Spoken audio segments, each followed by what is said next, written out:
discuss before we bring in the jury? I don't.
We're here in the matter of State versus Joseph Ferlazzo Jr., 21 CR 8967. Mr. Ferlazzo is present with his attorneys, Ms. Jantz and Ms. Johnson. The state is present with Ms. George and Ms. Adams. We're here. We're going to bring in the jury in a moment. I've heard from the parties there are no issues to discuss before we bring in the jury, so we're in the process of doing so.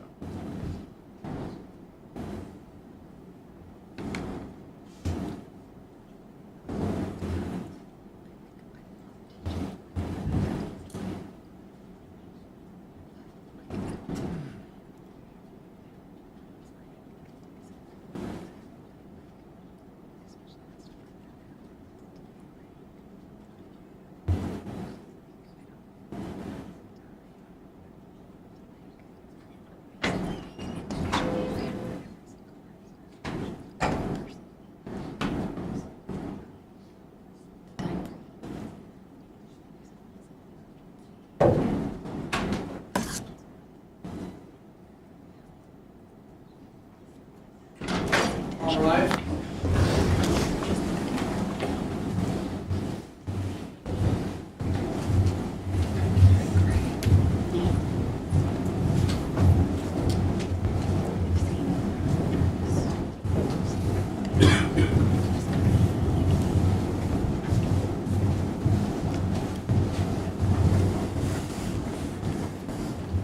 Please be seated. All 16 members of the jury are present. I first want to thank you all for being so prompt. I understand everybody was here no later than 8:25, and it's really helpful, and I'm glad we're able to start relatively on time. I'll ask you the usual questions. Did anyone learn anything about this case since last departing court yesterday from any outside source? Did anybody discuss this case with anybody since we were last together yesterday? And again, is there any reason any one of you cannot be a fair and impartial juror in this case moving forward? As to all three questions, I'm seeing only shakes of the head no. We will resume now in the matter of State versus Joseph Ferlazzo Jr. Is the state ready to call its next witness? We are, Your Honor. The state would call Detective Sergeant Aron McNeil.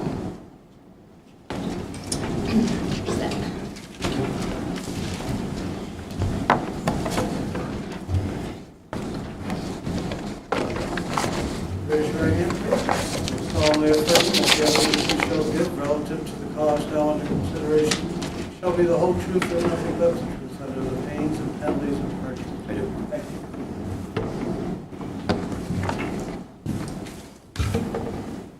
you. Good morning. Good morning. We are learning that the acoustics are not great in this room, so try to keep your voice up and speak into the mic so the back jurors can hear you. Okay. Can you start by just stating your name and spelling both your first and last name? Yep. My name is Aron McNeil, and Aron is Aron, and last name is McNeil, which is McNeil. Okay. And how are you employed? I'm employed by the Vermont State Police. Okay. And how long have you been with the Vermont State Police? Just about 16 years. Okay. So you were employed by them in October of 2021? I was. Okay. And what was your rank at the time? In October of 2021, my rank was Detective Sergeant. Okay. And what were your assignments? My assignment is commander of our crime scene search team for the Major Crime Unit. Okay. The jury heard from Amy Nolan yesterday. Is that the same? Is it the same role or assignment that she was doing in that? At that time, she was the assistant team commander for crime scene. Okay, great. How long at that point had you been a member of the crime scene search team? At that point, I was a member of the team for approximately 7 years. Okay. And approximately how many major crime scene investigations have you participated in? As of today, approximately 222 major crime scenes. Okay. In mid-October of 2021, were you made aware of an investigation related to Emily Ferlazzo? I was. And what information were you initially provided? Initially, I was advised that she was a missing person and that several vehicles had been seized as a result of the initial investigation. And at that point, crime scene was asked to process several vehicles. Okay. And is that the point where you became involved? It is. And when did that initial involvement occur? That would have been October 19th of 2021. Okay. Did you, on October 19th, did you enter the van as part of that processing? Not on the 19th. Okay. And what task were you assigned then? On October 19th, I was assigned to process a red Jeep that had been seized as a result of the initial investigation. Okay. And what was the authority for entering that Jeep? I was provided with a search warrant to process that Jeep. Okay.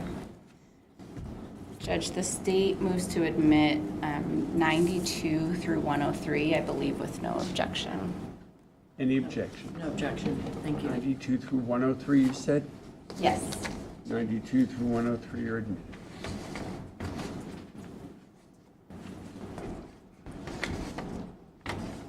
Detective, have you already reviewed all of these photos that we're about to go through? I believe I have, yes. Okay. So I'm going to start with States 92. Can you tell the jury what that is a photo of? That was the Jeep that was processed on October 19th, 2021. Okay.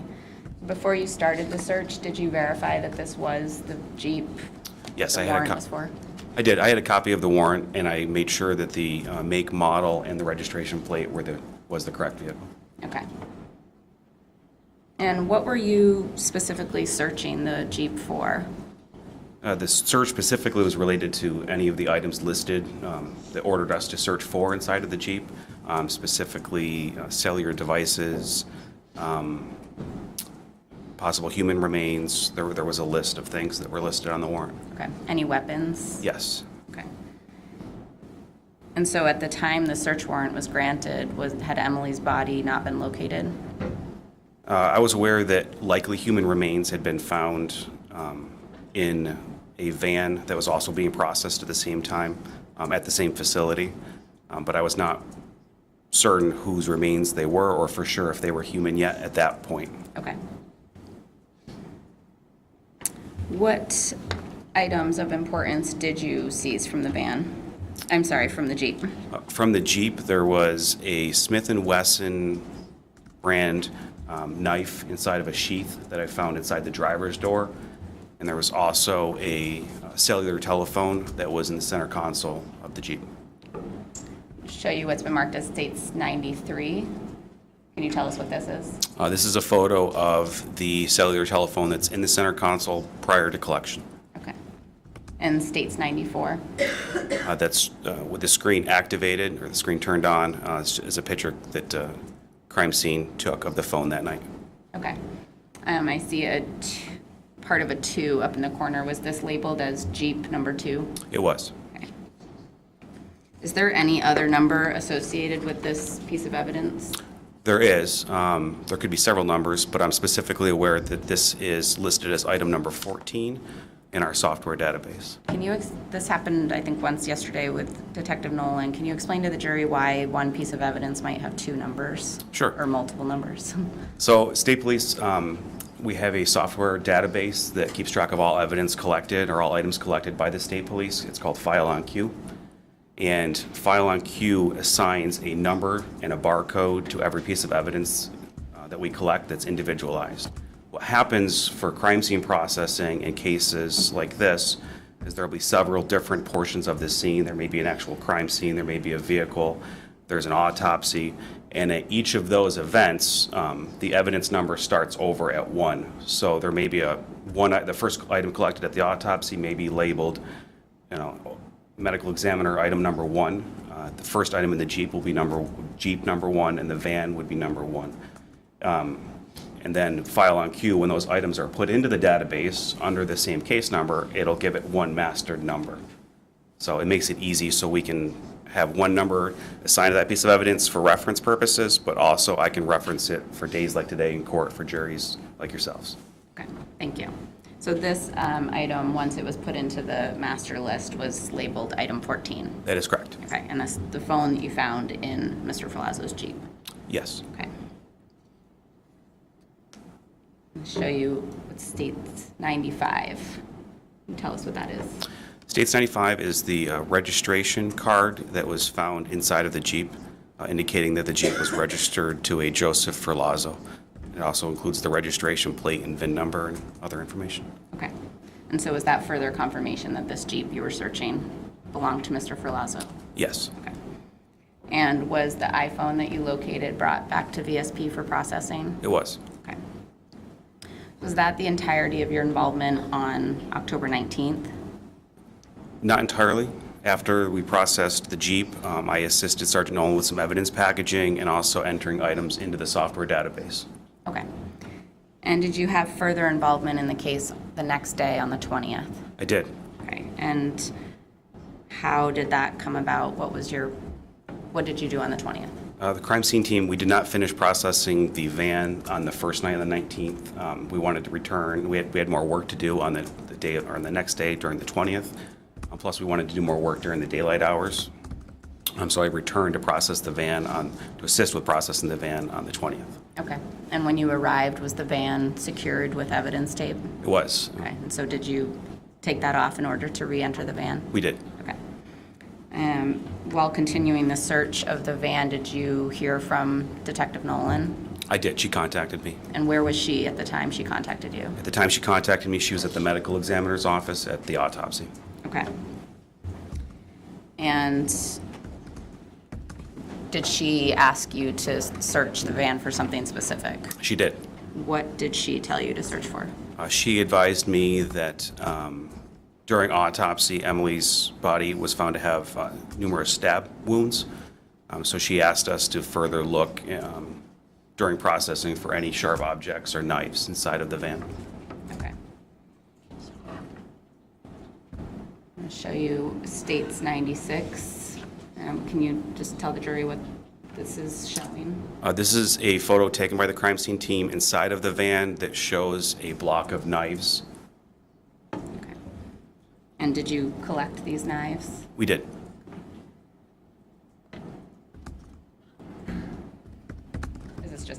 close, States 97, just a close-up of the same block. It is. States 98, States 98 is a crime scene photo of item number 44 collected from the van itself. okay. And did you notice anything of interest on this knife? I did. During the collection of several of these knives, we noticed that there's reddish-brown stains on the knives. Okay. States 45, States 45 is another knife taken out of the block from the van.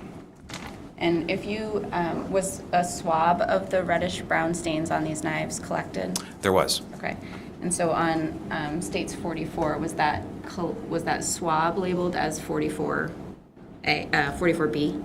It would have been, yes. Yeah, okay. And then on 45, was that swab labeled as 45B? It was. States 100, can you tell the jury what this is? States 100 is an image of the knife blade with the reddish-brown stains I was speaking of. Okay. And so this is an example of what you would have swabbed and sent to the lab? Correct, yes. States 46, It's an additional knife from the knife block. and so the swab from this knife would have been labeled 46B? That is correct. Just so we're clear, that was States 101, though. Yes, Judge, thank you.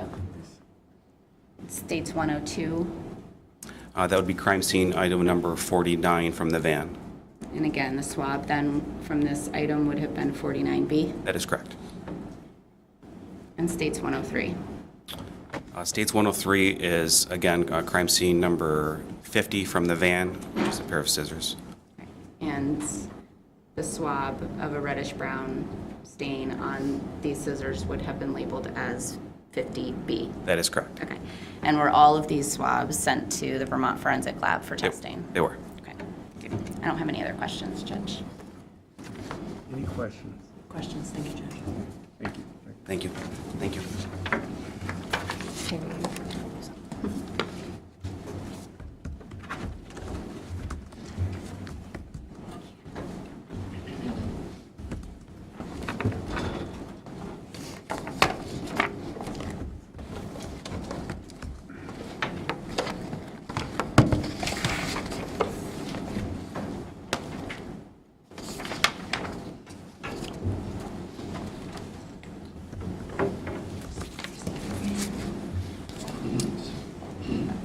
Your Honor, the state calls Harry Jeppe.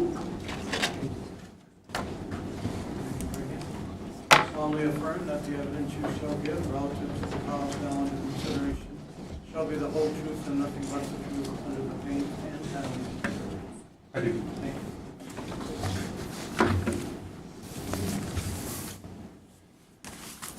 Good morning.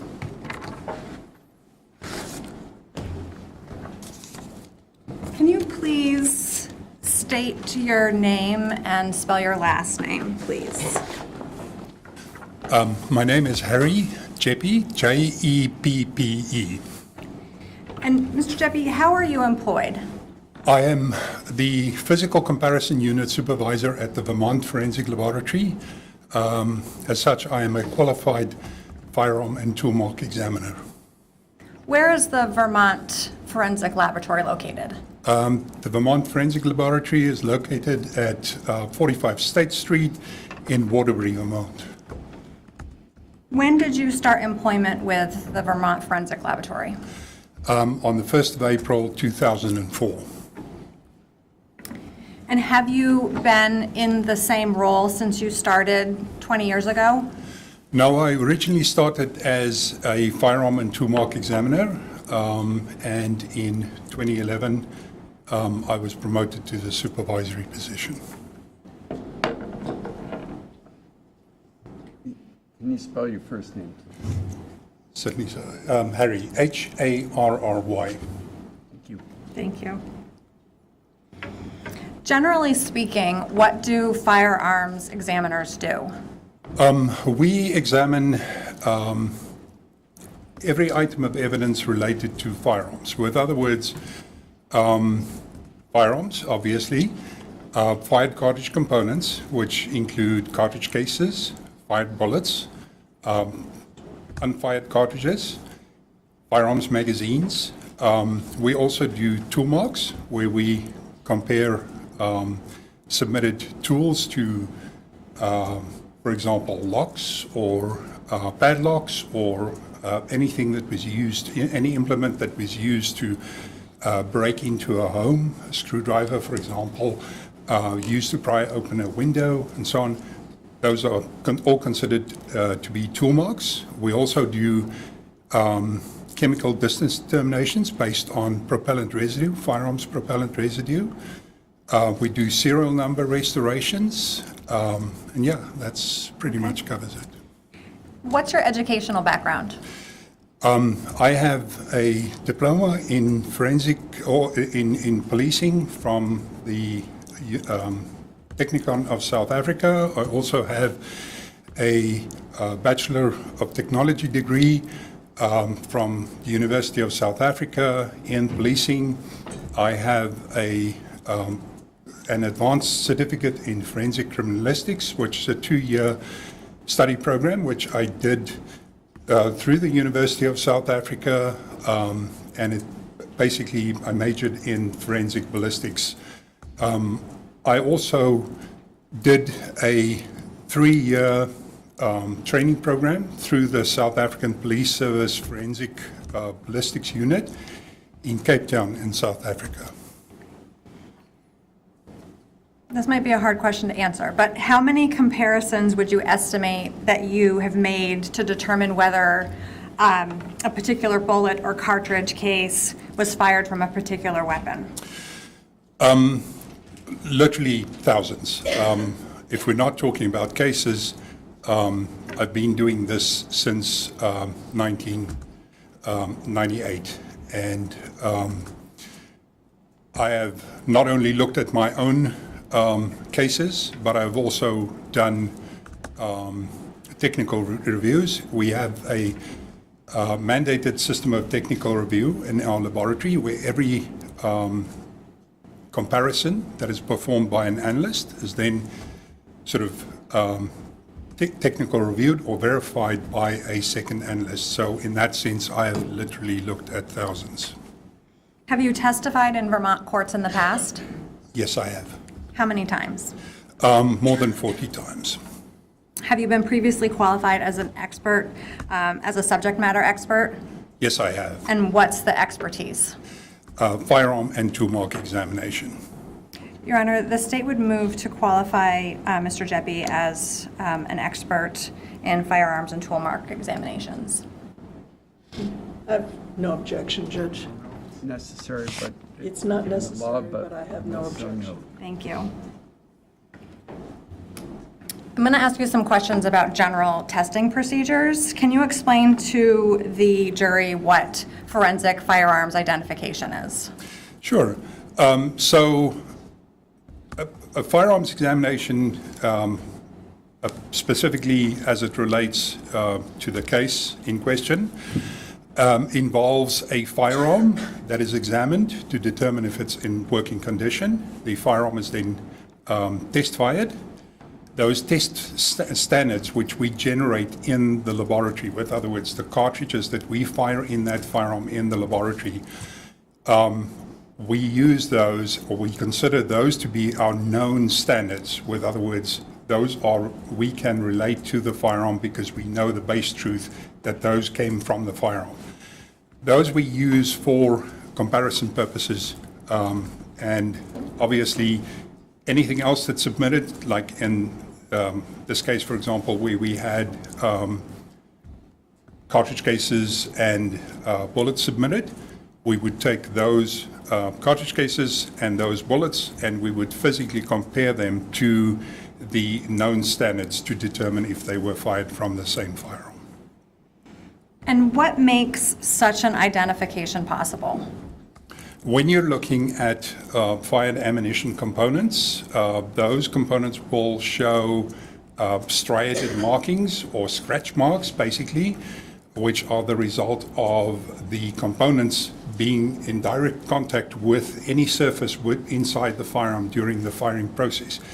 So any feature that is latent, whether it's present on the firearm but not necessarily visible through the naked eye, is transferred onto the fired components during the firing process. Obviously, when you discharge a firearm, there's a lot of energy that's generated, there's a lot of pressure, the pressure causes expansion of the cartridge case. That's basically what eventually projects the bullet through the barrel. That interaction between the cartridge case and the bullet, whether it's the container for the propellant and the projectile, that is basically the interaction between those components with the firearm, which at that time the firearm transfers those markings, or the markings are transferred through that interaction onto the bullets and the cartridge cases. By then looking at those scratch marks and the uniqueness of those scratch marks, we can determine, first of all, whether class characteristics are consistent, and secondly, whether individual characteristics are consistent between the fired components and the firearm. Is this type of identification generally accepted as reliable in the field? Yes, it is. When a firearm is used, does it leave markings on a cartridge case? Yes, it does. What about the copper jacketing of a bullet? The copper jacket on a bullet will be marked by the interior surface of the barrel of the firearm, yes. And what about the lead core that's encapsulated in the copper jacket? A lead core is generally not in contact with the firearm because it's encapsulated in the jacket, and therefore it is generally not of value for comparison purposes. So you mentioned this already, but can you explain to the jury what class characteristics are? Class characteristics are features that are predetermined during the manufacturing process. So the manufacturer decides how the different components of the firearm are going to relate to each other. With other words, the relative shape of the firing pin, for example, the relative shape of the aperture of the firing pin, with other words, where the firing pin protrudes inside the firearm. The location of different components on the firearm, like the ejector and the extractor on the firearm. Also, the machining method used by the manufacturer. Some firearms are manufactured using milling cutters. Some are used through, or are manufactured by using electrochemical methods. Some are hand finished with files, etc. So those are all determined by the manufacturer. When you're looking at a barrel, every barrel has a series of spiraling grooves cut into the barrel. Those grooves are essentially intended to cause the bullet to spin while it's traveling through the air. You want that gyrating motion basically to stabilize the bullet in flight. Those grooves are the width of those grooves, the direction of, or the orientation of the twist of the grooves. Those are all predetermined by the manufacturer. And they are standard not just to one firearm, but to every other firearm that's made to that same specification. Those are what we refer to as class characteristics. And can you explain to a jury what you mean when you talk about individual characteristics? Individual characteristics are those characteristics that are unique to a specific firearm. That uniqueness is normally found in wear and tear of tooling that's used to manufacture the firearm. Also, any wear and tear that the firearm sort of incurs, or as the firearm evolves through lack of cleaning or improper cleaning methods, corrosion, erosion. As the firearm's fired, the heat and gases generated by the cartridges inside the firearm also tend to cause a certain degree of corrosion, which add to the uniqueness of the firearm. So yes, those are features that are unique to that specific firearm and normally develop as the firearm is used. So you talked about your process and getting a known standard. Can you explain to the jury what that looks like at the lab? So in the laboratory, we have a stockpile of ammunition, different types of ammunition, different calibers, different configurations. When a firearm is submitted for comparison, we would literally take and standard in accordance with our procedure, we would start with 2 test-fired samples. We would take 2 cartridges from our collection or our stock of ammunition in the laboratory, mark those with the last 3 digits of the serial number of the firearm, and then proceed to discharge the firearm and basically test fire it into a bullet recovery trap, which is essentially just a large tank of water. And then once you get the known standard, can you explain to the jury how you compare that? What tools you use to compare it? So we use a comparison microscope to do a direct physical comparison between the fired item, or the test-fired item rather, and the unknown or the questioned item.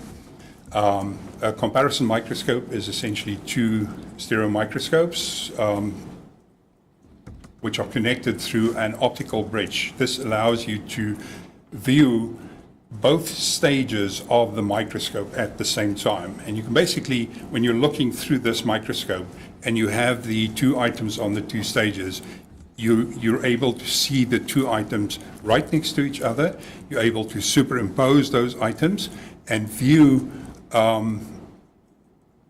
essentially all the relevant markings on the firearm, manipulate the different items in order to line up markings, and to inspect if there's a visual correlation between different markings. And this is essentially how we do the comparison.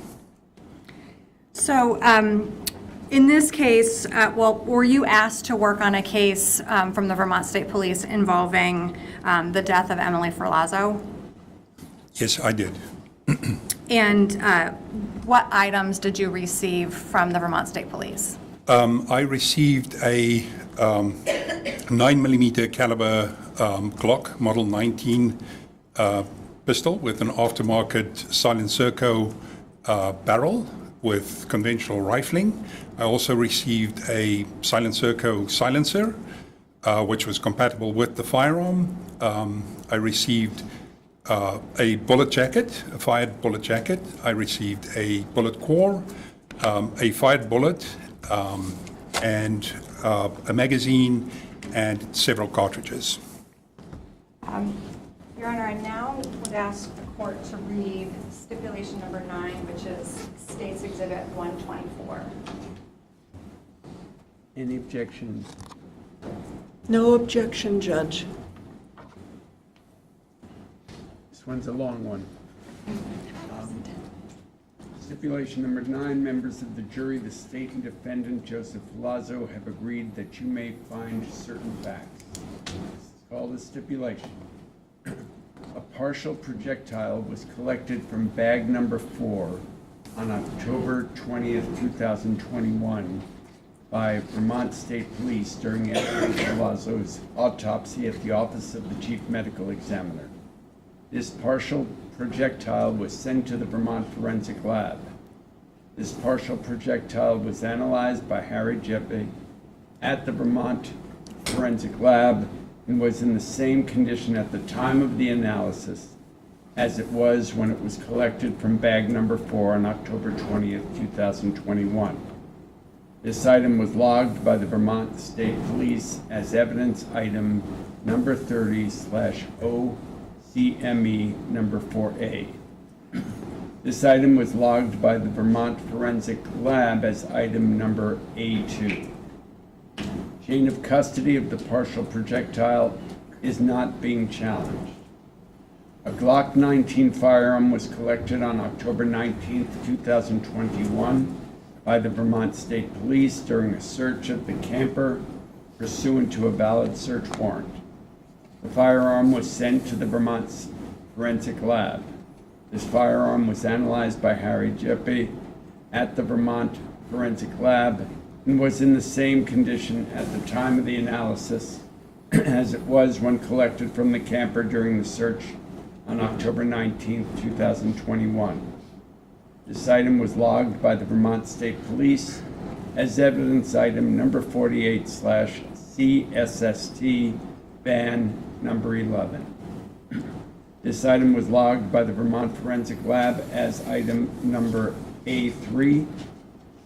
Chain of custody of the Glock 19 firearm is not being challenged. A magazine and 10 rounds of ammunition were collected on October 19, 2021 by Vermont State Police during a search of the camper pursuant to a valid search warrant. The magazine and ammunition were sent to the Vermont Forensic Lab. The magazine and ammunition were analyzed by Harry Jeppe at the Vermont Forensic Lab and was in the same condition at the time of the analysis as it was when collected from the camper during the search on October 19, 2021. This item was logged by the Vermont State Police as evidence item number 53/CSST, ban number 11A. This item was logged by the Vermont Forensic Lab as item number A5. Chain of custody of the magazine and ammunition is not being challenged. A projectile was collected from inside a large pillow, parentheses, in the pillowcase, end of parentheses, from bag number 2 on October 20th, 2021 by the Vermont State Police during Emily Ferlazzo's autopsy at the office of the Chief Medical Examiner. This projectile was sent to the Vermont Forensic Lab. This projectile was analyzed by Harry Jeppe at the Vermont Forensic Lab and was in the same condition at the time of the analysis as it was when it was collected from bag number 2 on October 20th, 2021. This item was logged by the Vermont State Police as evidence item number 61/OCME number 2A. This item was logged by the Vermont Forensic Lab as item number A7. Chain of custody of the projectile is not being challenged. A projectile was collected from inside a large pillow, parentheses, in the pillow, end of parentheses, from bag number 2 on October 20th, 2021 by Vermont State Police during Emily Ferlazzo's autopsy at the office of the Chief Medical Examiner. This projectile was sent to the Vermont Forensic Lab.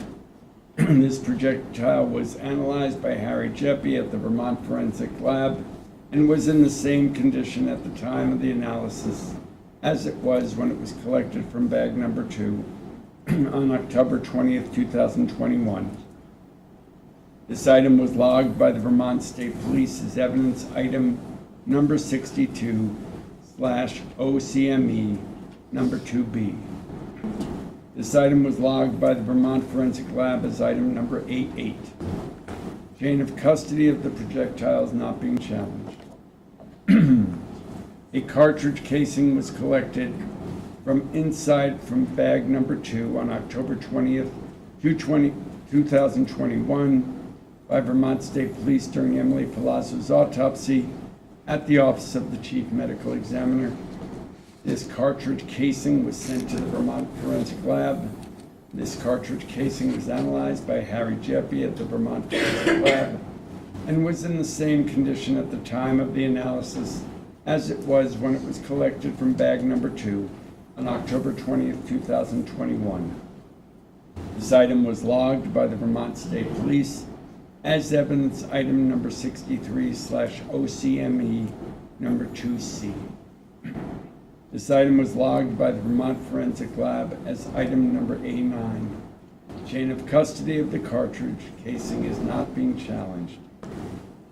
A silencer was collected on October 19th, 2021 by Vermont State Police during a search of the camper pursuant to a valid search warrant. The silencer was sent to the Vermont Forensic Lab. The silencer was analyzed by Harry Jeppe at the Vermont Forensic Lab and was in the same condition at the time of the analysis as it was when collected from the camper during the search on October 19, 2021. This item was logged by the Vermont State Police as evidence item number 85/CSST, ban number 22. This item was logged by the Vermont Forensic Lab as item number 811. Chain of custody of the silencer is not being challenged. As with any evidence in this trial, you must decide what weight you will give this stipulation that states Exhibit 124 is admitted in evidence. Thank you.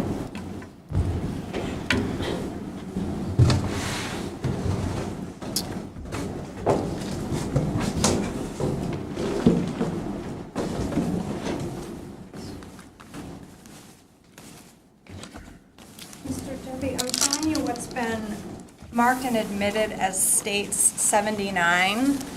Do you know what State 79 is?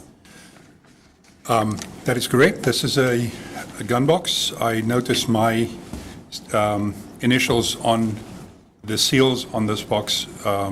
So this is the gun box that I received evidence in on this case. And can you explain to the jury what you did as part of your examination of the firearm? So, first of all, when we receive the evidence, we would typically open the box. The box would be sealed by our client agency, in this case, State Police. We would open the seals, open the box, and the evidence would then be packaged normally as it is here with zip tied down to the inside of the box in order to prevent it from moving around. And were you able to tell from this firearm what the make is? Yes. After unpacking the firearm, I would generally photograph the firearm as a first step. I would then proceed with checking the serial number of the firearm against the submission form to ensure that the firearm that I received is indeed consistent with what was submitted by the client agency. I would then proceed to record all the unique details pertaining to the firearm. That is the make, the model, the serial number, the type of magazine, the safety systems on the firearm. I would check the safety systems in order to ensure that if they in a functional condition. I would then proceed with checking the barrel to see that there are no obstructions in the barrel prior to test firing. At that time, I would also determine the direction of twist of the rifling by looking through the barrel of the firearm. Would also count the amount of lands and grooves inside the interior profile of the barrel and record those. This firearm I identified as a Glock Model 19 semi-automatic pistol. And were the safety features working correctly? Yes. Is that firearm in the same condition as it would be when it was purchased? This firearm is fitted with an aftermarket, with other words, not a standard barrel. An aftermarket barrel that I determined to be from a manufacturer called Silent Serco.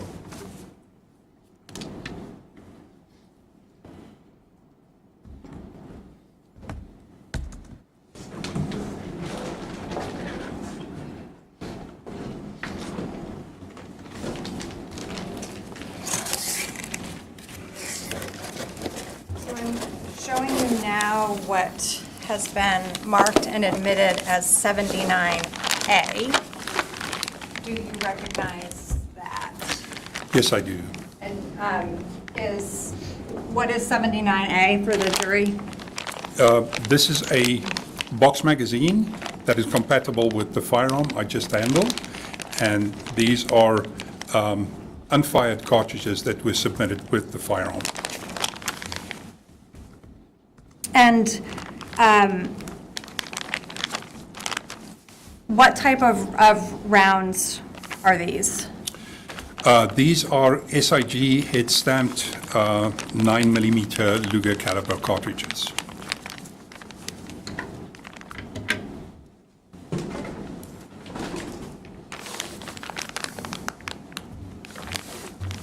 So I'm now showing you what's been marked as, and admitted as 52A.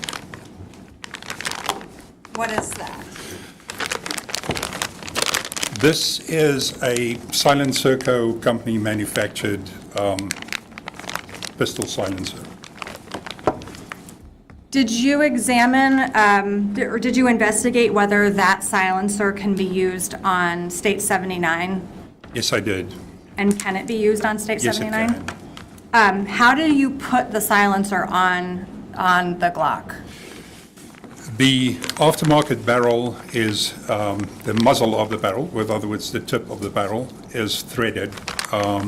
The silencer is threaded as well, so it's basically like screwing a ball in. You screw it onto the end of the barrel. Does it require any special tools? No, it doesn't.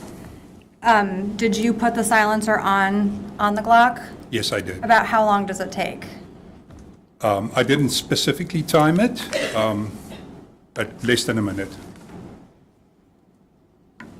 Would this silencer be capable of fitting on another firearm? It would be able to fit on another similarly threaded barrel, yes. So is it fair to say that it would have to fit onto a firearm that had this aftermarket barrel? It will only fit on a firearm that is consistent with the caliber designation of this silencer, and that basically this silencer can screw onto. It does not necessarily have to be the same manufacturer. There are actually other manufacturers that who manufacture aftermarket barrels that are threaded with the same thread pattern as found on this Silent Serco silencer, and therefore, strictly speaking, this silencer would also fit on those barrels. But yes, certainly it would fit on the Silent Serco aftermarket barrel that we have on the submitted Glock Model 19 pistol. When you were conducting your test fires, did you test the firearm using the silencer and also not using the silencer? Yes, that's correct. Did the firearm work properly when using the silencer? Yes, the firearm performed flawlessly with both the silencer and the without the silencer.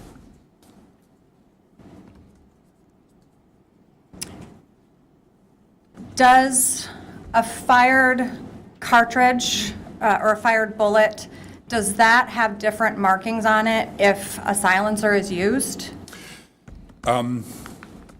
Not necessarily, but it could. Because of the fact that the silencer is an attachment to the barrel, there are some critical issues that could determine whether the bullet is in fact going to be marked by the silencer or not. The primary there would be the alignment between the silencer and the barrel. If the alignment is proper between the silencer and the barrel, then generally speaking, the bullet would not touch any part of the silencer as it moves through the silencer. And therefore, the silencer would have no effect on it.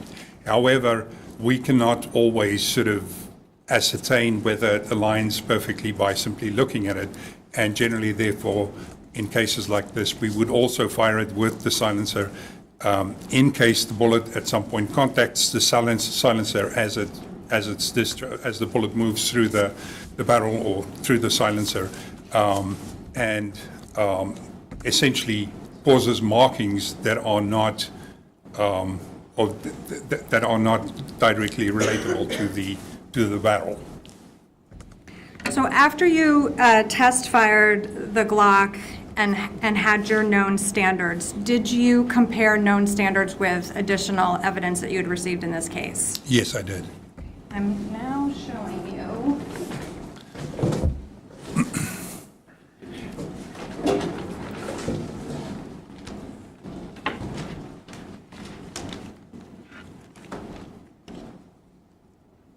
What has been previously marked and admitted as 83A. And if you can tell the jury what that is. This is a 9mm caliber fired bullet core, which I received as item and marked as item A7-1. And just for clarification, is this core normally encapsulated in a copper jacket? That is correct. This is not a complete bullet. This is one part of a bullet. And did you examine 83A to one of the known standards using the comparison microscope? I did not compare this item. A bullet core does not have sufficient markings for, or any markings for identification, therefore I did not do a comparison. Okay. Is it, I think we already touched on this, but just to be clear, is it common for a bullet core to have markings on it? It is uncommon, no. Okay. Oh, yes, rather. So I'm now showing you what's been admitted as 91A. And what is that? This is a fired bullet jacket. And is this what we're talking when we talk about the copper jacketing? This is the copper jacket, so the core would literally sort of be encapsulated in this copper jacket. And did you do a comparison with this item with the known standards? Yes, I did. And what were you able to obtain results? This bullet jacket did not have sufficient marking or unique markings for identification, so I was not able to identify it to the submitted firearm.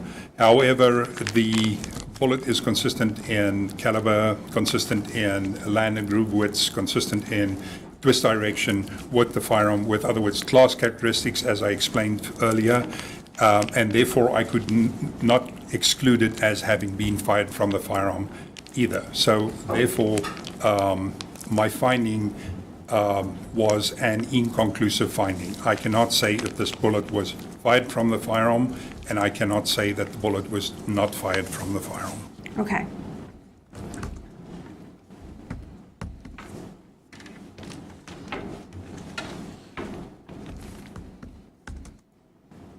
I'm now showing you 84A. If you could explain to the jury what that is. This is a fired bullet consisting of both a bullet core and a bullet jacket. And were you able to examine this item and try to make an identification?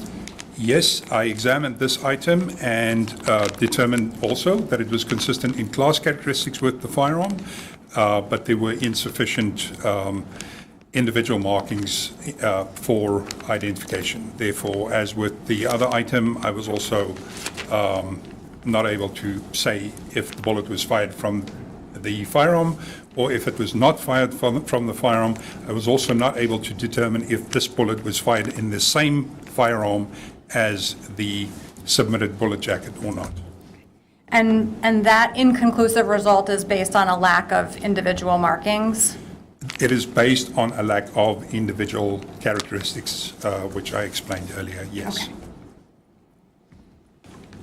And I'm now showing you 85A.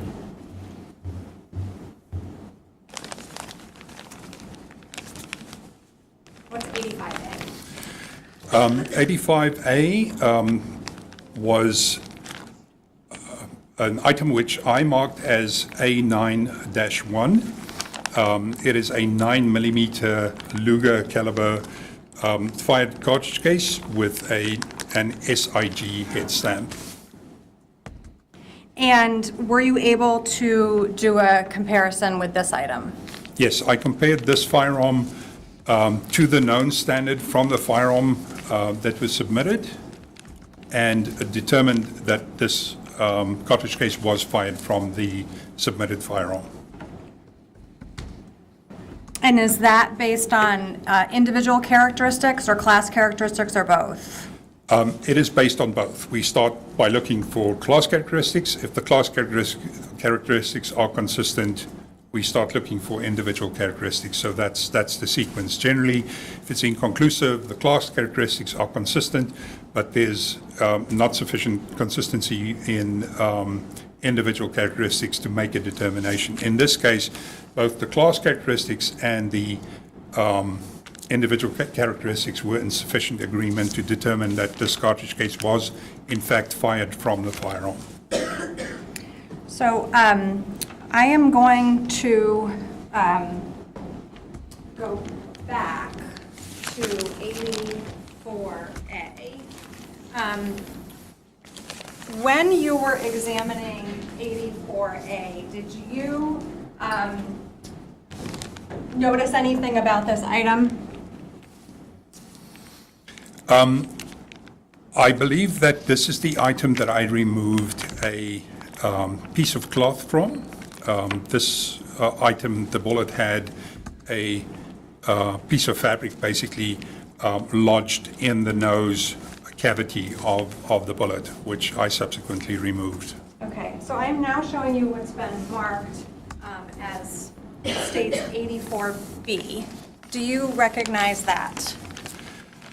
Yes, this is consistent with the piece of cloth that I removed from, or the piece of fabric that I removed from the nose cavity of the bullet. And when you removed that, did that piece of fabric get returned to the Vermont State Police? Yes, I returned it to them. Your Honor, the state would move to admit states 84B. No objection. 84B is admitted. I do not have any other questions. Ms. Jan? No questions. Thank you. Thank you.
The state calls Courtney Ganter.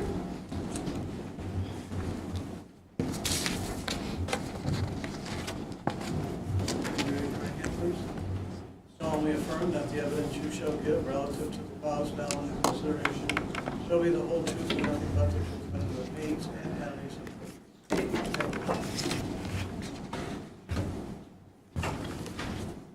Good morning. Good morning. Could you please state your name? Courtney Ganter, And how do you spell your last name, Courtney? Ganter. How are you employed? I'm employed as a DNA analyst with the Vermont Forensic Laboratory. What's your specific job title? I perform casework analysis on biological evidence that's submitted to the lab in relation to criminal cases. Do you have any other responsibilities at the lab? I'm also responsible for maintaining equipment, reviewing other analyst case files, making sure that we're up to speed with quality assurance guidelines. Can you please explain to the jury what your educational background is? Yes. I went to Drexel University from 2000 to 2004, where I obtained a bachelor's degree in biology. And then I went to Arcadia University from 2005 to 2007, where I obtained a master's degree in forensic science. Did your formal education include the study of DNA? It did.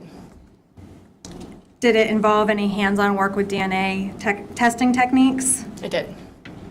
And prior to your employment at the Vermont Forensic Lab, did you hold any other positions in this field? I did. Prior to working at the Vermont lab, I worked for the Maryland State Police in their forensic science division in the DNA database unit. As part of your employment at the lab, are you required to stay abreast of developments in the field? Yes, we are. We're required to have at least 8 hours of continuing education every year. Is the Vermont Forensic Lab accredited? Yes, we are.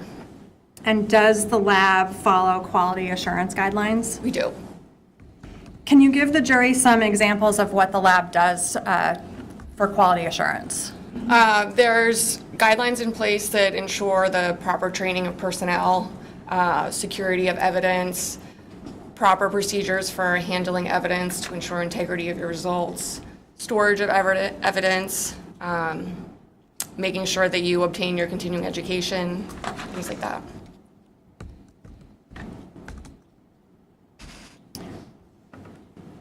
I don't have to, but I would move to qualify Ms. Ganter as an expert in DNA. Thank you, Judge. Okay, no qualified. Can you explain to the jury what DNA is? DNA stands for deoxyribonucleic acid, and it's the genetic material that you inherit from your parents. Where is it found in human beings?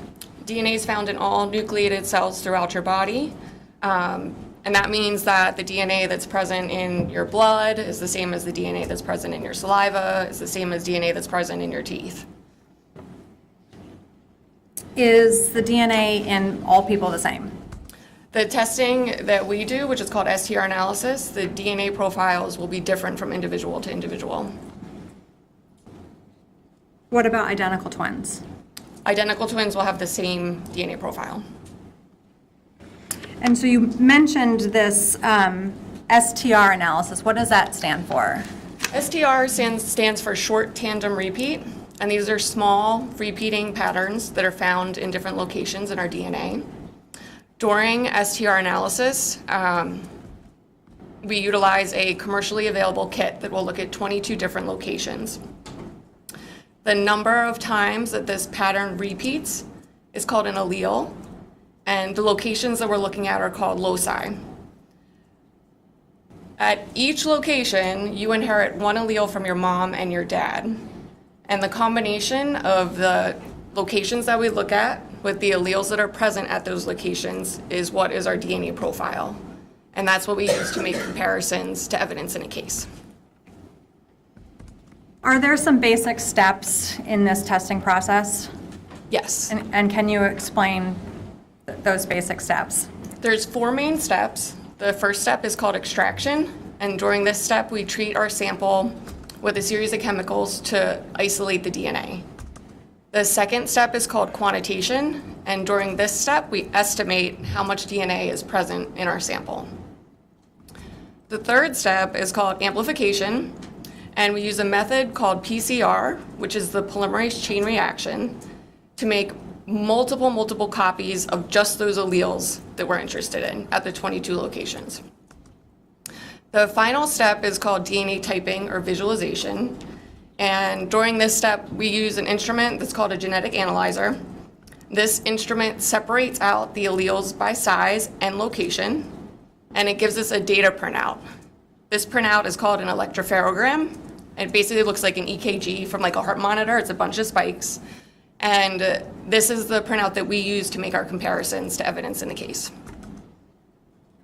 Is this STR analysis commonly used in the United States? Yes, it is.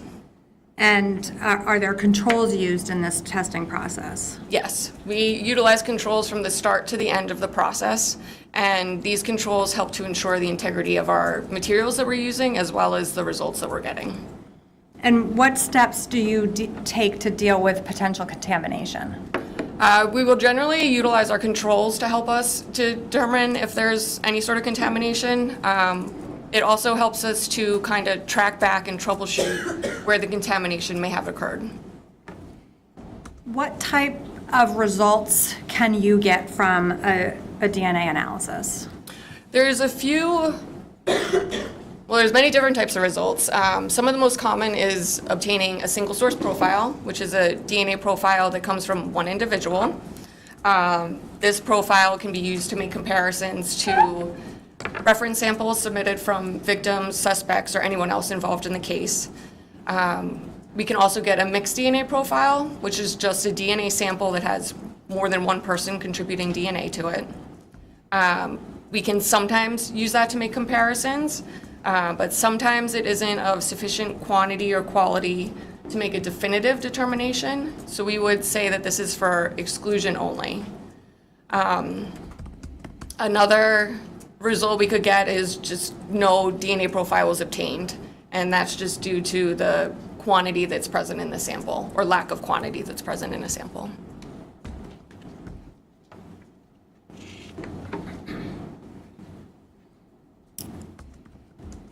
Does your, can you talk to the jury a little bit about what population frequencies are? A population frequency in related to DNA is the frequency of an allele occurring at a given location in a population.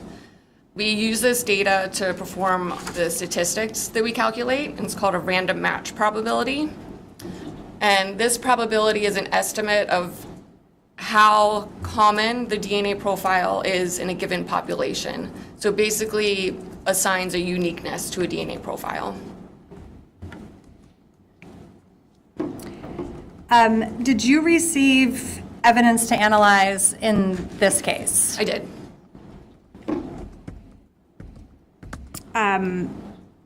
Before I have you start talking about that, I'm going to have Judge Pack read a stipulation. So, Judge, we have stipulation 125, Exhibit 125, which is stipulation number 10. Any objection? No objection, thank you.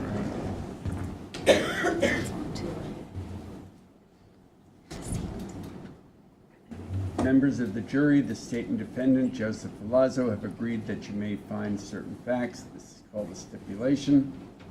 A buccal swab was collected from the defendant, Joseph Ferlazzo's left cheek on October 19, 2021 by Vermont State Police and sent to the Vermont Forensic Lab.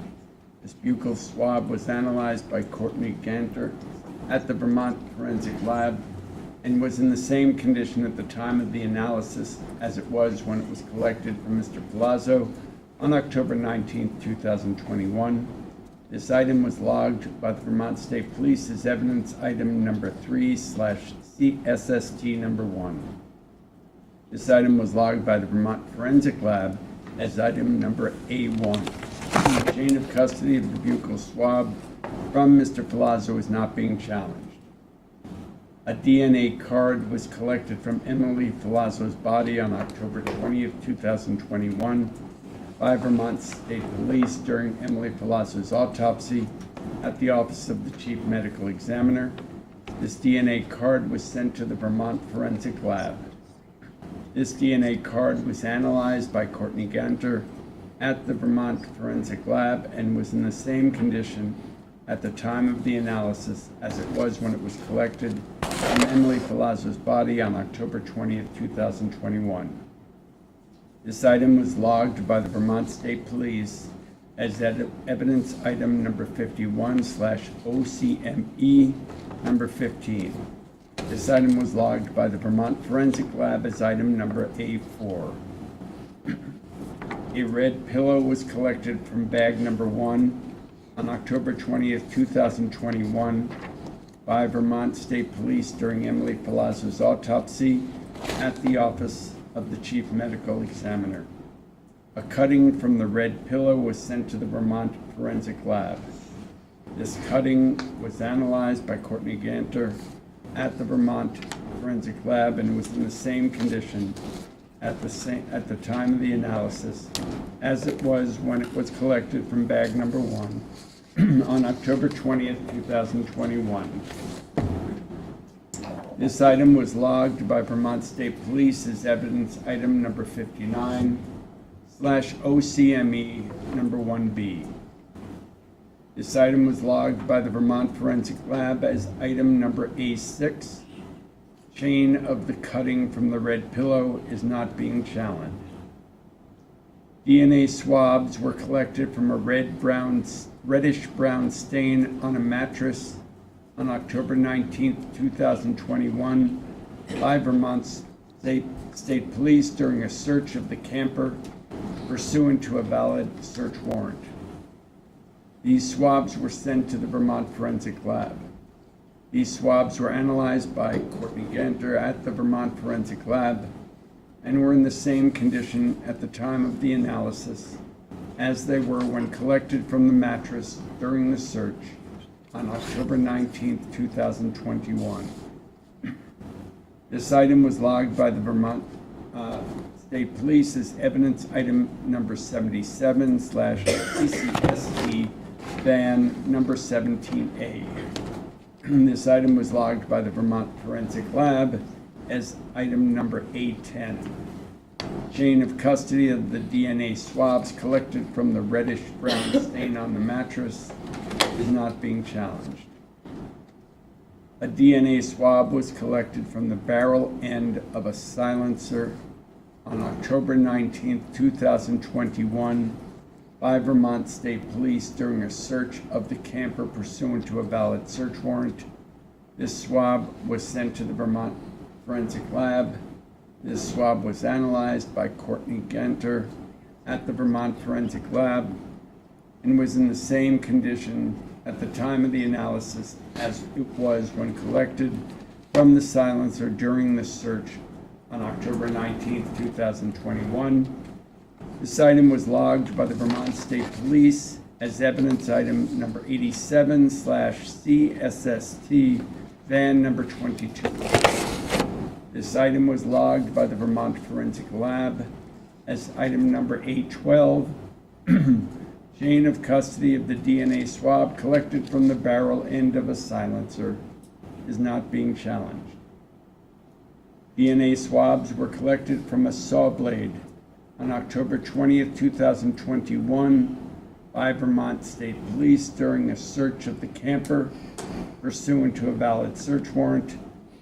These swabs were sent to the Vermont Forensic Lab. These swabs were analyzed by Courtney Ganter at the Vermont Forensic Lab and were in the same condition at the time of the analysis as they were when collected from the saw blade during the search on October 20th, 2021.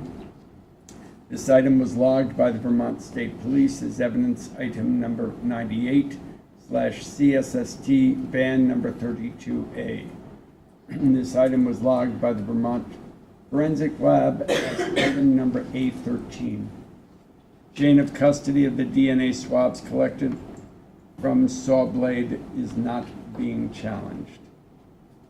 DNA swabs were collected from a reddish-brown stain on the underside of the shower drain on October 20th, 2021 by Vermont State Police during a search of the camper pursuant to a valid search warrant. These swabs were sent to the Vermont Forensic Lab. These swabs were analyzed by Courtney Ganter at the Vermont Forensic Lab and were in the same condition at the time of the analysis as they were when collected from the underside of the shower drain during the search of October 20th, 2021. This item was logged by Vermont State Police as evidence item number 102/CSST van number 36. This item was logged by the Vermont Forensic Lab as item number A14. Chain of custody of the DNA swabs collected from the reddish-brown stain on the underside of the shower drain is not being challenged. DNA swabs were collected from a knife blade October 20th, 2021 by Vermont State Police during a search of the camper pursuant to a valid search warrant. These swabs were sent to the Vermont Forensic Lab. These swabs were analyzed by Courtney Ganter at the Vermont Forensic Lab and were in the same condition at the time of the analysis as they were when collected from a knife blade during the search on October 20th, 2021. This item was logged by the Vermont State Police as evidence item number 124/CSST, van number 44B. This item was logged by the Vermont Forensic Lab as item number A15.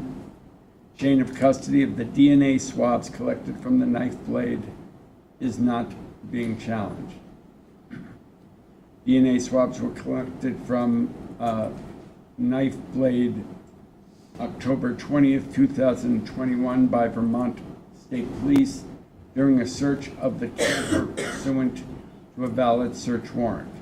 These swabs were sent to the Vermont Forensic Lab. These swabs were analyzed by Courtney Ganter at the Vermont Forensic Lab and were in the same condition at the time of the analysis as they were when collected from a knife blade during the search on October 20th, 2021.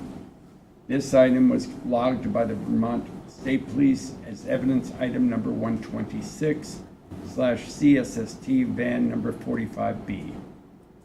This item was logged by the Vermont Forensic Lab as item number A16.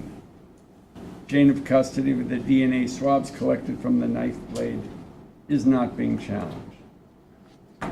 DNA swabs were collected from a knife blade October 20th, 2021 by Vermont State Police during a search of the camper pursuant to a valid search warrant. These swabs were sent to the Vermont Forensic Lab. These swabs were analyzed by Courtney Ganter at the Vermont Forensic Lab and were in the same condition at the time of the analysis as they were when collected from a knife blade during the search on October 20th, 2021. This item was logged by the Vermont State Police as evidence item number 128/CSST, van number 46B. This item was logged by the Vermont Forensic Lab as item number A17. Chain of custody of the DNA swabs collected from the knife blade is not being challenged. DNA swabs were collected from kitchen scissors on October 20th, 2021 by Vermont State Police during a search of the camper pursuant to a valid search warrant. These swabs were sent to Vermont Forensic Lab. These swabs were analyzed by Courtney Ganter at the Vermont Forensic Lab and were in the same condition at the time of the analysis as they were when collected from the kitchen scissors during the search on October 20th, 2021. This item was logged by the Vermont State Police as evidence item number 132/CSST, van number 49B. This item was logged by the Vermont Forensic Lab as item number A18. Chain of custody of the DNA swabs collected from the kitchen scissors is not being challenged. DNA swabs were collected from kitchen scissors on October 20th, 2021 by Vermont State Police during a search of the camper pursuant to a valid search warrant. These swabs were sent to the Vermont Forensic Lab. These swabs were analyzed by Courtney Ganter at the Vermont Forensic Lab and were in the same condition at the time of the analysis as they were when collected from the kitchen scissors during the search on October 20th, 2021.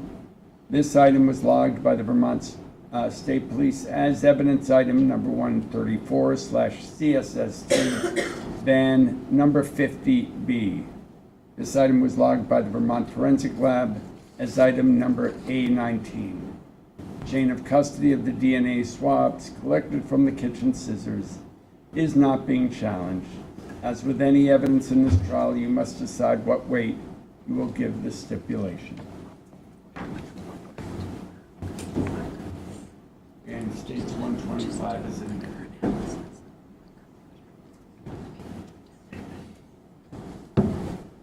Thank you. Okay. So after hearing that, the jury now knows that you received a bunch of items for testing. Of the items that you received, the first two that was read in the stipulation were a sample from Emily Ferlazzo and Joseph Ferlazzo. What is the point of receiving those kinds of samples? The point of receiving those samples is to make comparisons from the evidence samples that are submitted in a case. And to be clear, you don't do any sort of STR analysis on those? We do. You They go through the same process as the evidence samples. They just get processed at a separate time. And of all the other samples that were mentioned, did you test those samples in accordance with your training and experience? I did. And of the items that you examined, were you able to develop a DNA profile from those items? For some of them, yes. And was there certain items that, why weren't you able to obtain a DNA profile from some of the items? Some of the items were just not of sufficient quantity to develop a full DNA profile. And can you explain to the jury what item that was?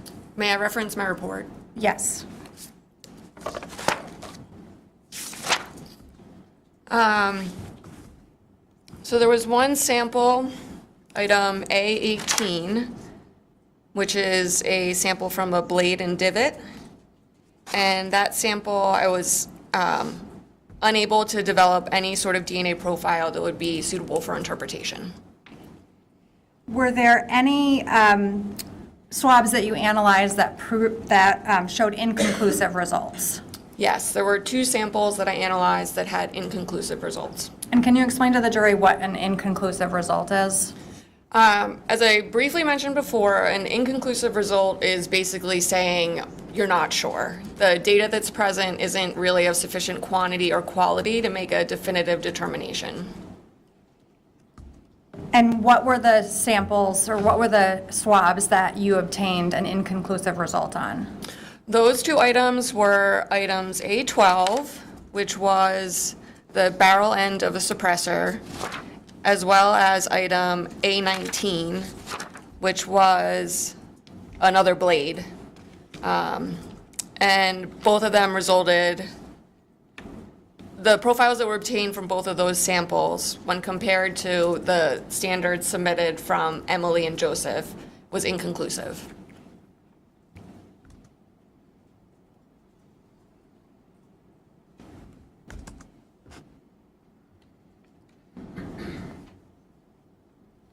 And did you, were there any swabs that you obtained a result that there was a mixture of DNA profiles on? Yes, those two samples that I just talked about were both mixed DNA samples. And when you receive an inconclusive result, is it possible for you to rule out an individual from that kind of a result? The data that's present in those types of samples, you are able to make exclusions if data does not match. In this case, that wasn't the case.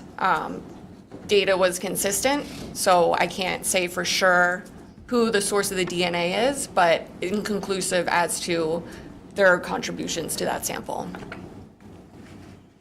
And so of the remaining 6 swabs, were you able to match those 6 swabs to either Emily or Joseph? The remaining 6 swabs were consistent with Emily. And as part of your analysis of those 6 swabs, were you able to do a statistical calculation of the profile you obtained? Yes. And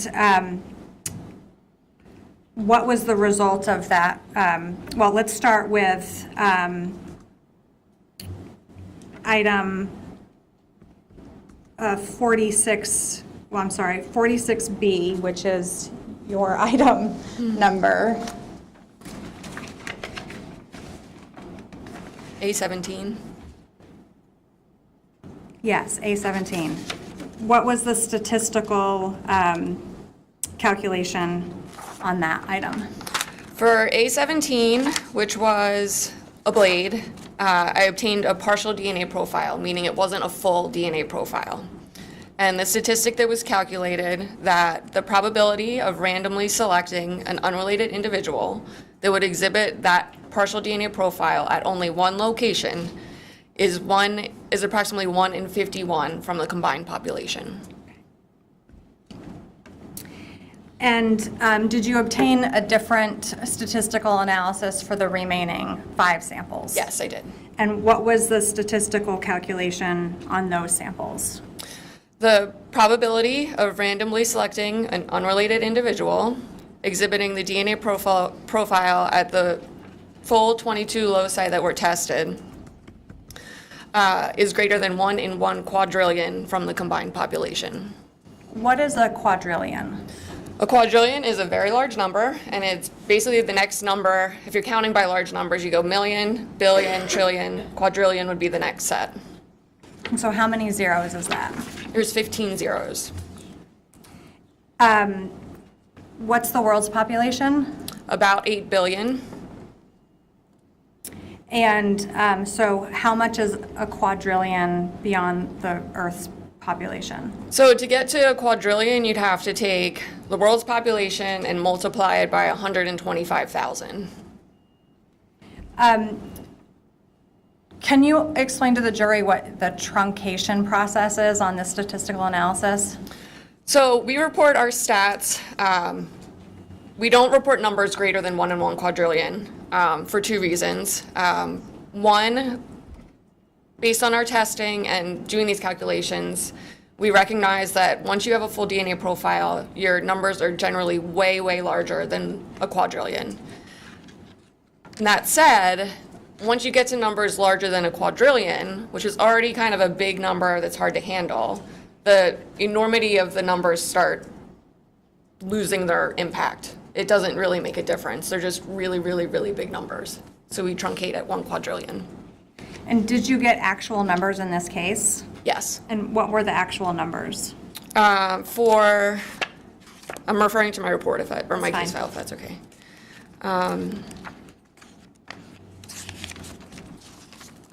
For 4 of the samples that matched to Emily, the actual population, if it wasn't truncated, would be million, billion, trillion, 1 in 18 octillion. So that's a number that has 27 zeros after it. For another item that matched to Emily, and this was only tested, statistics were performed on only 21 of those locations, so 1 less than the other ones. The non-truncated result would be 1 in 4 octillion. Okay. So to summarize, you were able to conclusively match Emily's DNA to 6 items? Yes. And those items were your numbers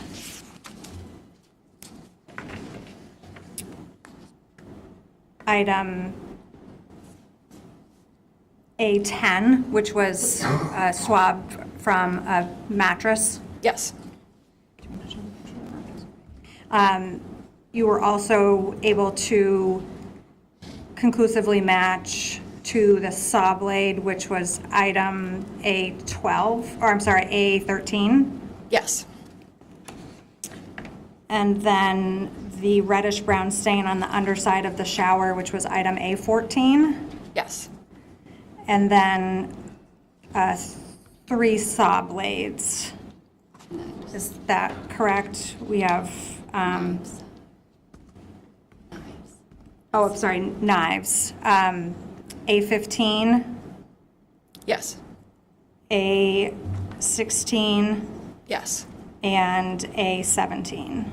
Yes.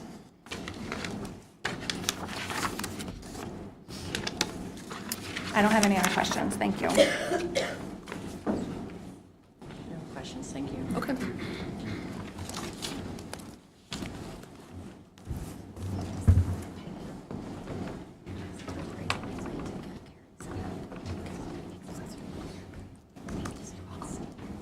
Judge, I'm asking for a morning break.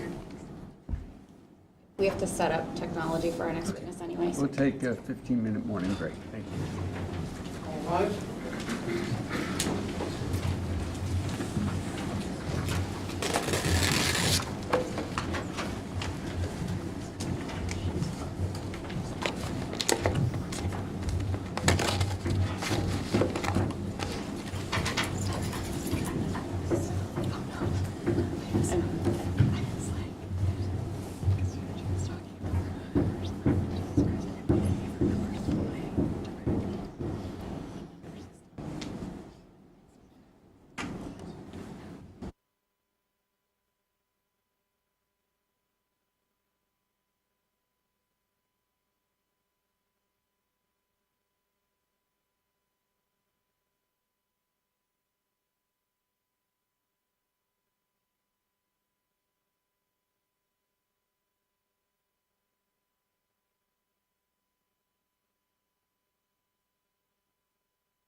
Seated.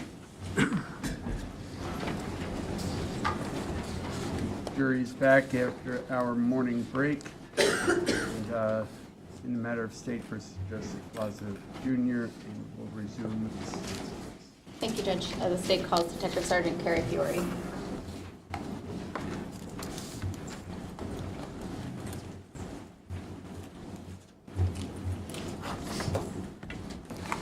your right hand. Solemnly affirm that the evidence you shall give relative to the cause now under consideration shall be the whole truth and nothing but the truth, and the pains and penalties of perjury. I do. Thank you. Good morning, Detective. Good morning. Can you tell the jury your name and spell your last name, please? My name is Carrie Fiore. My last name is spelled F as in Frank, I-O-R-E. Great. And how are you employed?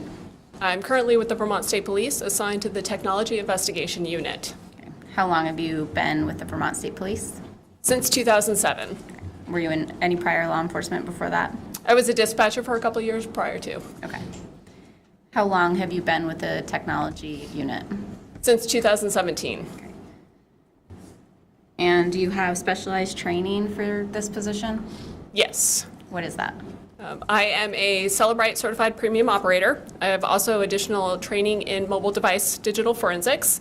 I am a certified subject matter expert in call detail record and geolocation analysis through LexisNexis.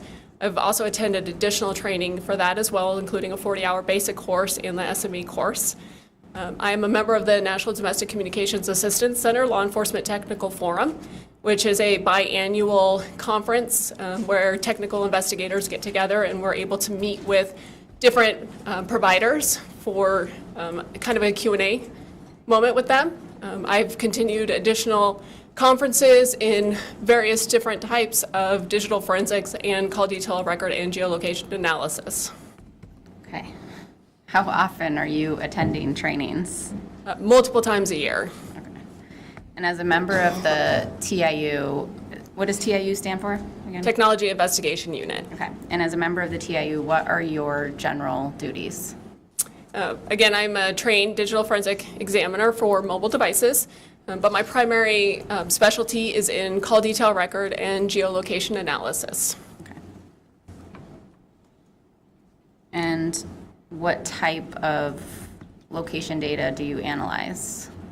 I really deal with two types of location data. One that is comes from call detail records, which is the location information that we can get from our cellular network providers, like T-Mobile and AT&T. And I also deal with location information that comes off of devices themselves that are forensically extracted from the devices. Okay. Can you tell the jury briefly how mobile devices connect to or utilize cellular networks? Yes. So the cellular network is radio frequency. It's just like the radio in your car, only it's using your cell phone that connects with an antenna from your cell phone to an antenna on a cell site, which is how the device is able to exchange data back and forth.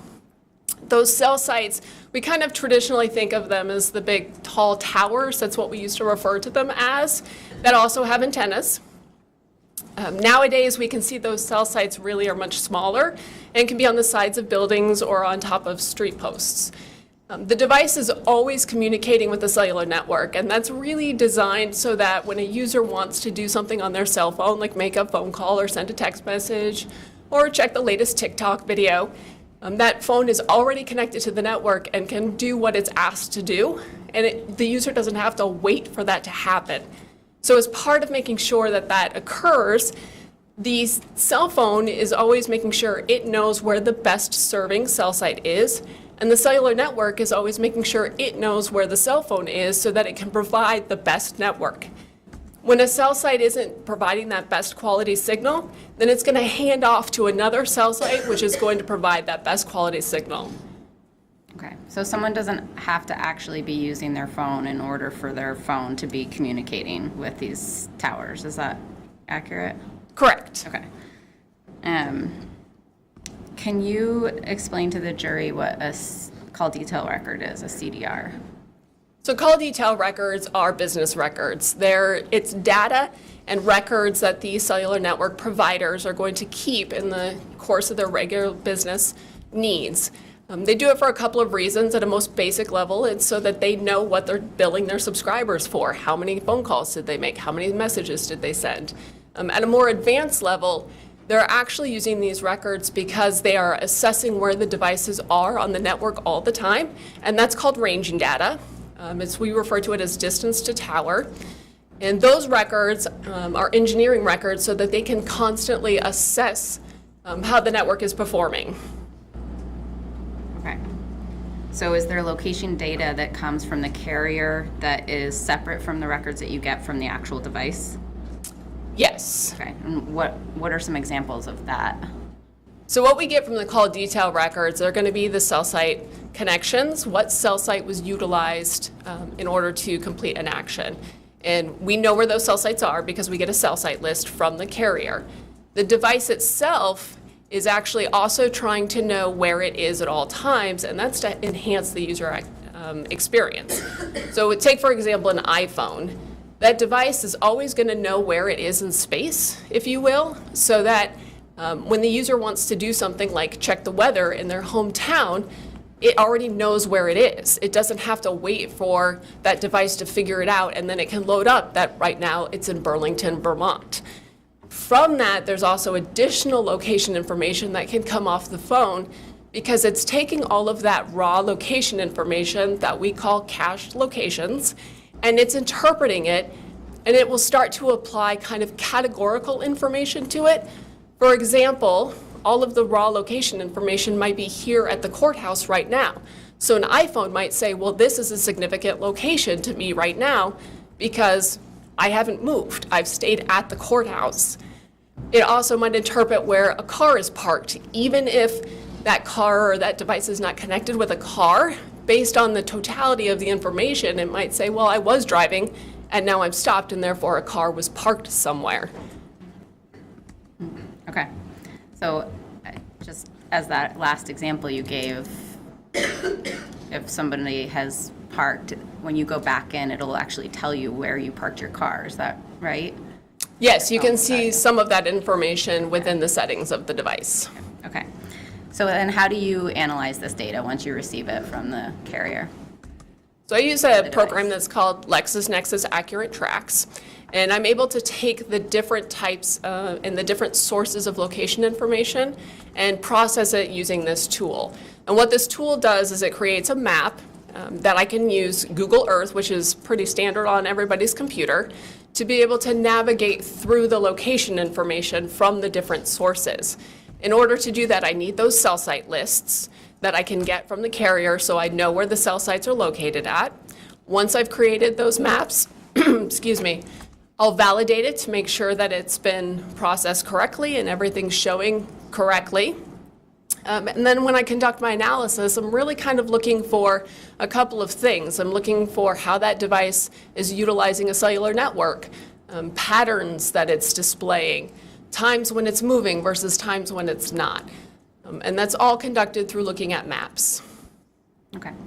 And before we get to this particular case, have you been qualified as an expert in geolocation analysis and CDR call detail records in Vermont?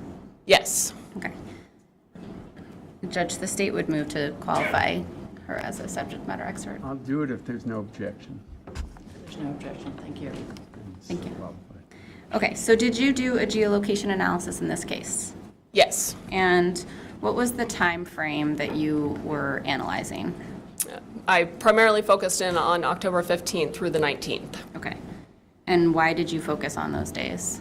From the cumulative case file, those were the dates that appeared of the most interest. It was also the dates from search warrants. Okay. And did you create an exhibit for the jury outlining your analysis in this case?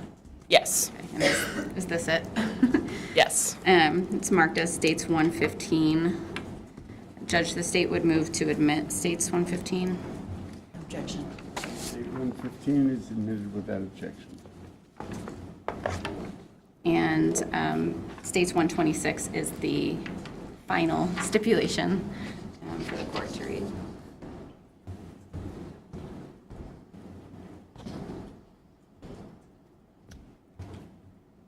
I would move to admit that first, Judge. Sorry. Any objection to reading stipulation 11 and states 126 is admitted in evidence? Members of the jury, the state and the defendant, Joseph Ferlazzo, have agreed that you may find certain facts. This is called a stipulation. State's exhibit number 115 is a PowerPoint presentation that will not be entered into evidence but will be used for demonstrative purposes to aid in the testimony of Detective Sergeant Carrie Fiore. This PowerPoint presentation is based in part on a stipulation to the following facts. Joseph Ferlazzo's cellular telephone number is 802-355-8485, and the cellular carrier is AT&T. Emily Ferlazzo's cellular telephone number is 603-540-2955, and its cellular carrier is T-Mobile.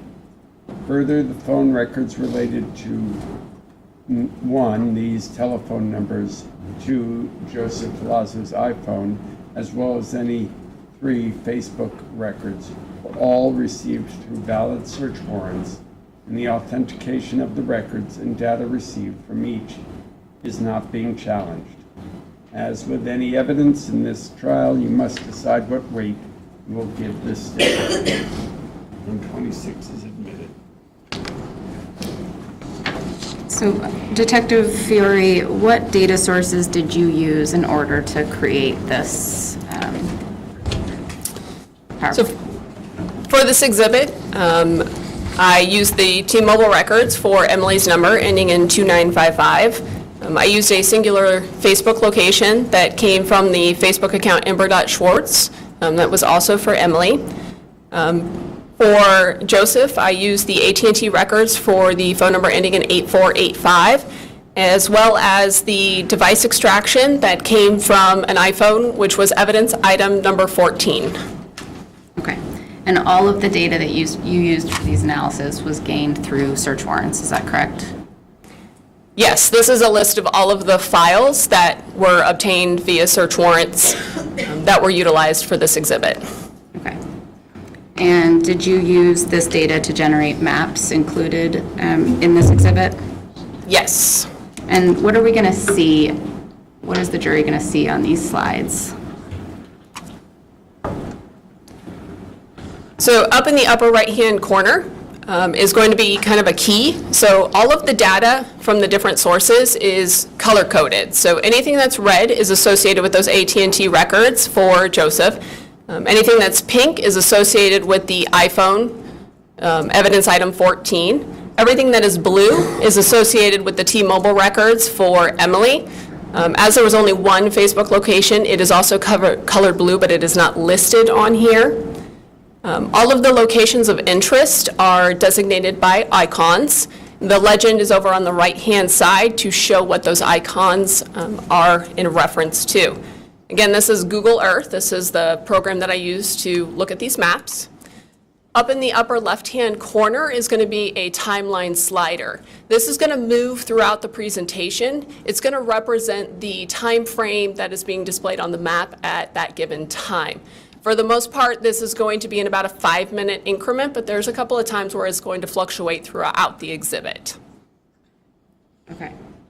And looking at the right side, the A, B, C, D, just so the record is clear, they say Bass Residence, Lang Residence, Bear Run Road, and Lemons Residence. How were those determined to be locations of interest? Through my review of the case file information. Okay. And you mapped the location data or information from these data sources, so what does it look like when a cell site is used? So down at the bottom of the screen is a snippet of what the original record looks like. This particular one is from the AT&T records that we can see because it's designated by the red in color. Above it is a snippet or a screenshot of the corresponding cell site list.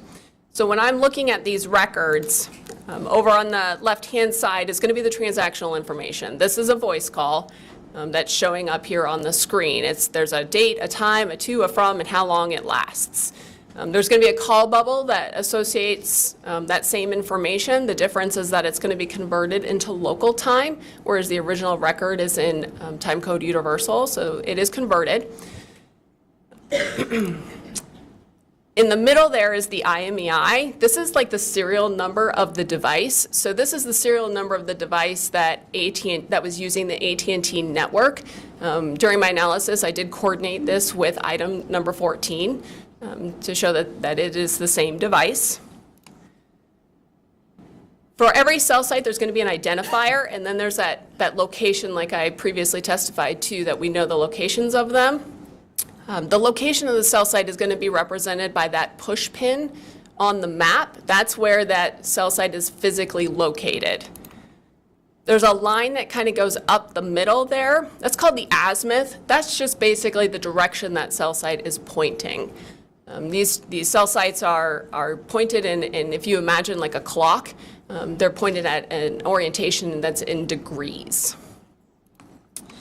And then the red shaded area, this is called the radio frequency horizontal plane. This is something that my tool, Accurate Tracks, will actually map out as well. This is the estimated handoff area of that cell site. This is not coverage. This is the area in which the device likely was in order to use that cell site before it would hand off to another cell site for that better quality signal. Okay. And what does distance to tower look like? So distance to tower is that ranging information that I talked about earlier. This is where the network is trying to figure out where that device is at any given time. And it's measured in a variety of different ways. But in this, at the bottom, we have that screenshot of the original record. This is T-Mobile as designated by the blue. That push pin there is, again, that location of that cell site, where it is on the map.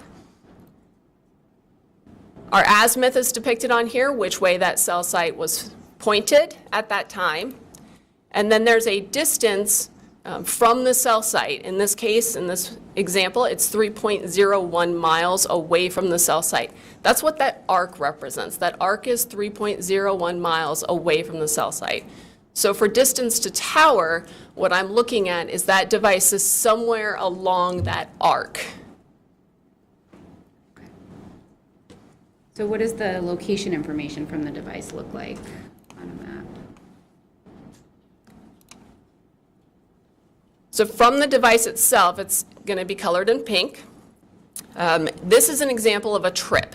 So this is where the device said that a trip was started, and there's going to be that call box with that time that it started, and then it's going to move over to where the trip ended. There's no location accuracy rating for these. It's just a singular coordinate point and the time that the trip started, the trip ended. With these trips, there typically is going to be a significant location visit that corresponds with it. And that is the device saying that I was in this location from this time to this time. So there's a start and an end to the significant locations. There's going to be a couple other types of location information that came from the device, but it's going to look the same. It's going to be a dot on the map. Okay. So when you, I think those are all the things you said that the jury was going to see. Is that right? Yes. Okay. So when you conducted your analysis in this case, what did you focus on? I focused on a timeline of events. Okay. And is that depicted in your exhibit? Yes. Okay. So starting with October 15th, can you walk us through your analysis? It looks like the first grouping of time is from 8:31 in the morning through 3:47 in the afternoon. Yes. So what I saw doing my analysis beginning around 8:30 in the morning is Joseph's device was using that AT&T network, and it was down in that Northfield, New Hampshire area. We can see that the Bass residence fell within the H-plane, or that estimated handoff area of the cell sites that were getting utilized. I saw that it kind of bounced back and forth between a couple of cell sites, again, looking for that best quality signal, but staying pretty much the same. Emily's device had that distance to tower, and in this example here, when it's happening, this is about 11:37, the distance the tower actually crosses. And when I see that, it's called multilateration, the device is somewhere in close proximity to where that device is crossing at. And I saw that that happened in near proximity to the Bass residence. As I continued my analysis, I saw that kind of a pattern emerged between these devices and how they were utilizing their respective cellular networks. Joseph's device kind of was bouncing around the same ones. Emily's device was bouncing around the same ones. About 12:41 is when the evidence item 14, or Joseph's iPhone, started a trip. And that was in close proximity to the Bass residence. There's no location accuracy for that one. It's just that coordinate location. As my analysis continued through, I could see that there was a change in cell site locations for Joseph's device. Emily's device kind of stayed in that same area, but we had that trip stop, or that trip end, for Joseph's iPhone. When that trip ended, there was a corresponding significant location visit. In this particular case, it went from about 12:52 to 12:54 on the 15th. And as I examined it further to see what was down in the area of where that significant location visit occurred, I saw that it was actually a Market Basket shopping center down in that area.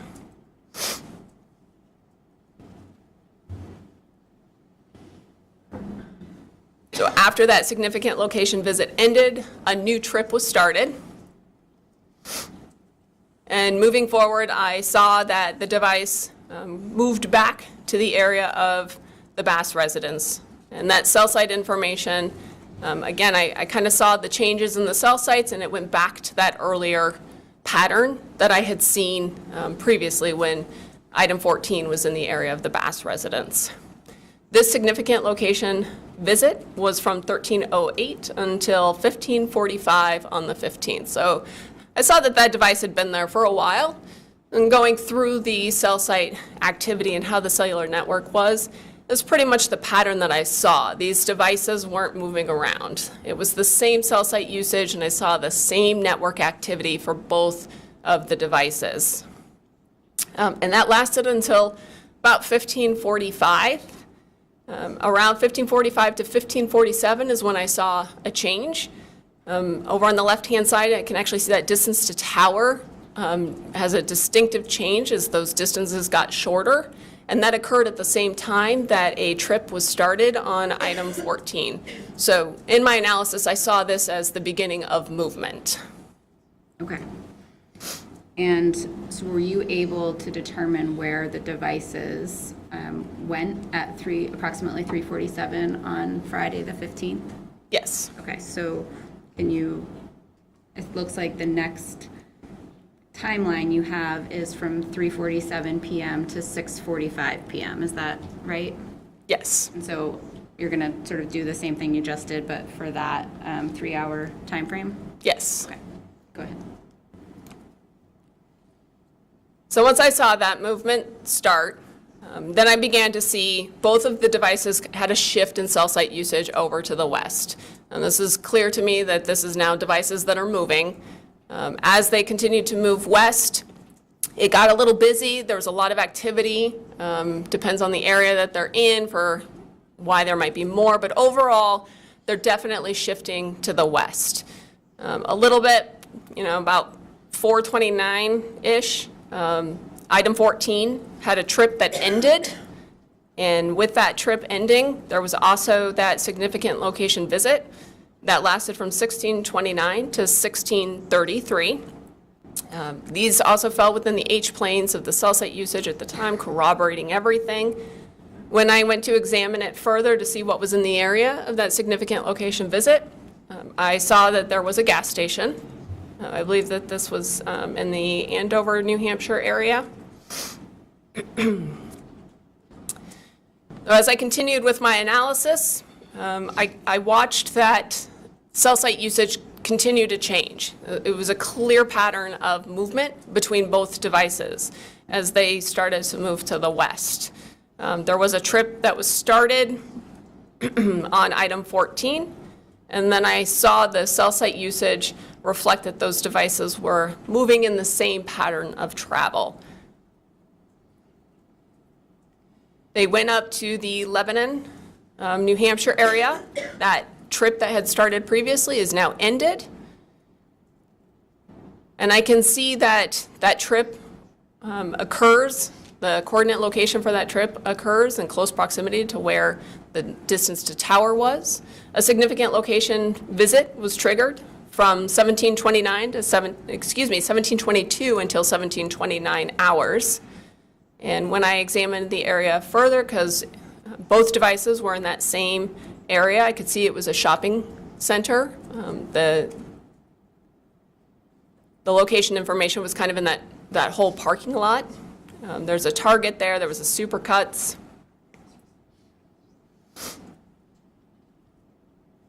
So that significant location visit continued for a couple more minutes. And I could see that the distance to tower for Emily's device was still maintaining that same area. And then a trip was started on item 14. As my analysis continued for this time frame, we're now around like the 1730 hours, I can see the cell site usage for both devices showed that they were traveling. And they were showing the same patterns of travel and movement in the same areas. At about 6:45 or 1845, the trip ends for item 14. Okay, thank you. Just looking, we're looking at a lot of data here. Your testimony is that the devices are in the same area, but they don't always look like they are. Can you explain to the jury why they might be slightly different, in slightly different spots if they're together? So the cell site network is based on the respective carrier, AT&T and T-Mobile in this case. They have their cell sites put in different places. So the physical location of the cell sites might not be the same. Sometimes they're co-located, sometimes they're different. But when I'm conducting my analysis, I'm again looking for that pattern, and I can see that the general pattern is that they're in the same areas at the same time. Okay, and in this case, one of the phones, one of the carriers was it Joseph's was AT&T? Yes. And Emily's was T-Mobile? Yes. Right, okay. And you never analyzed Emily's phone in this case, is that right? Correct. We didn't, because it was never provided to you? Correct.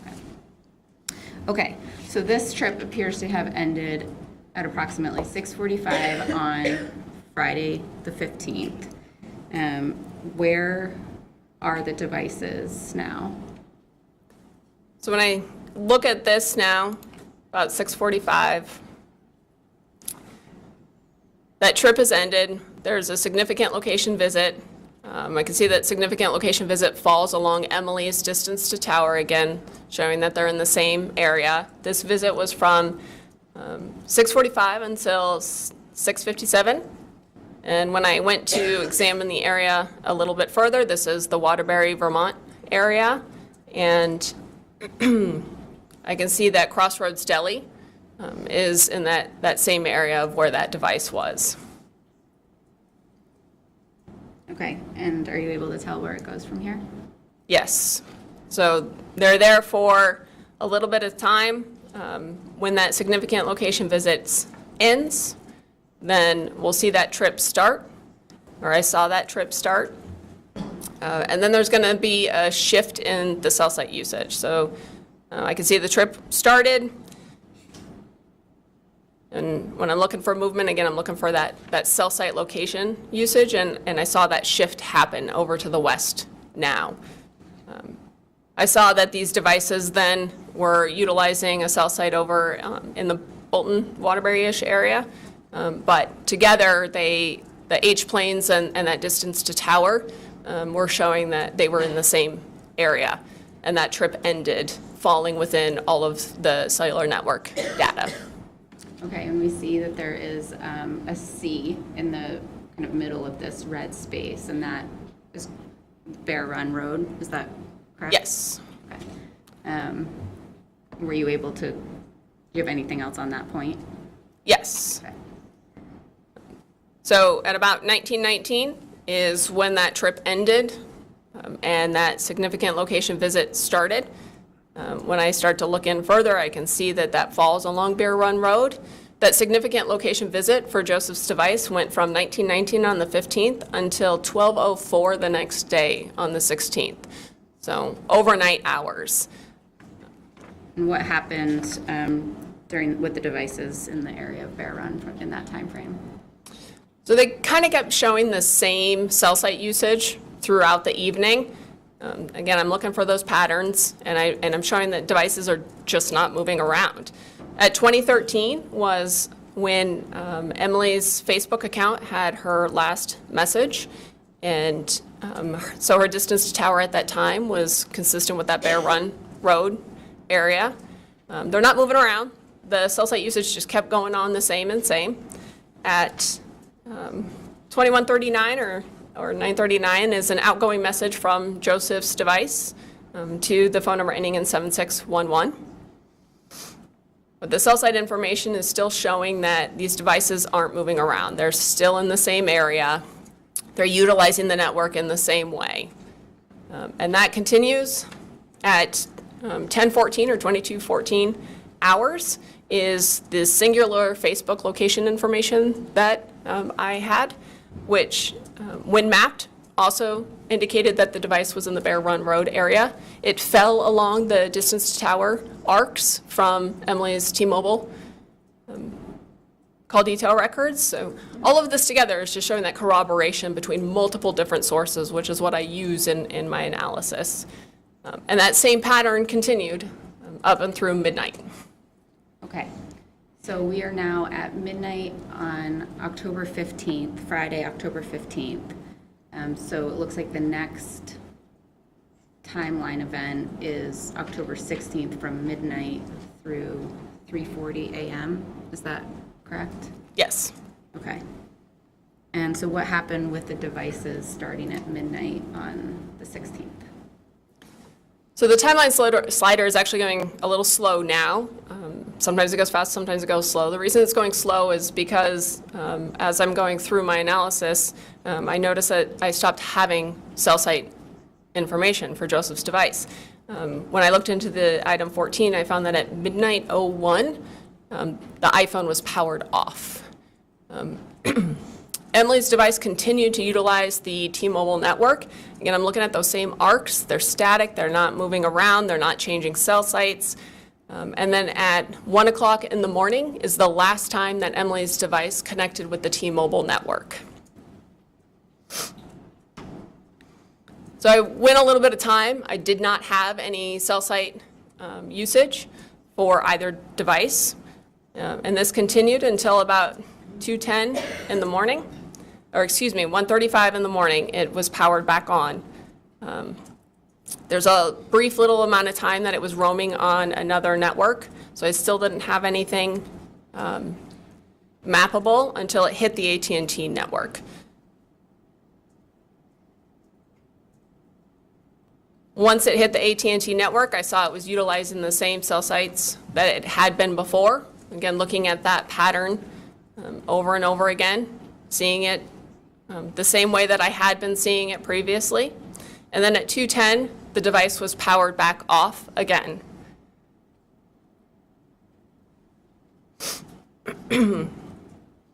So once it gets powered off, I have nothing mappable. That device is not communicating with the network. Emily's device is no longer communicating with the network, and it just continued that way until 3:39, when item 14, or Joseph's device, was powered back on.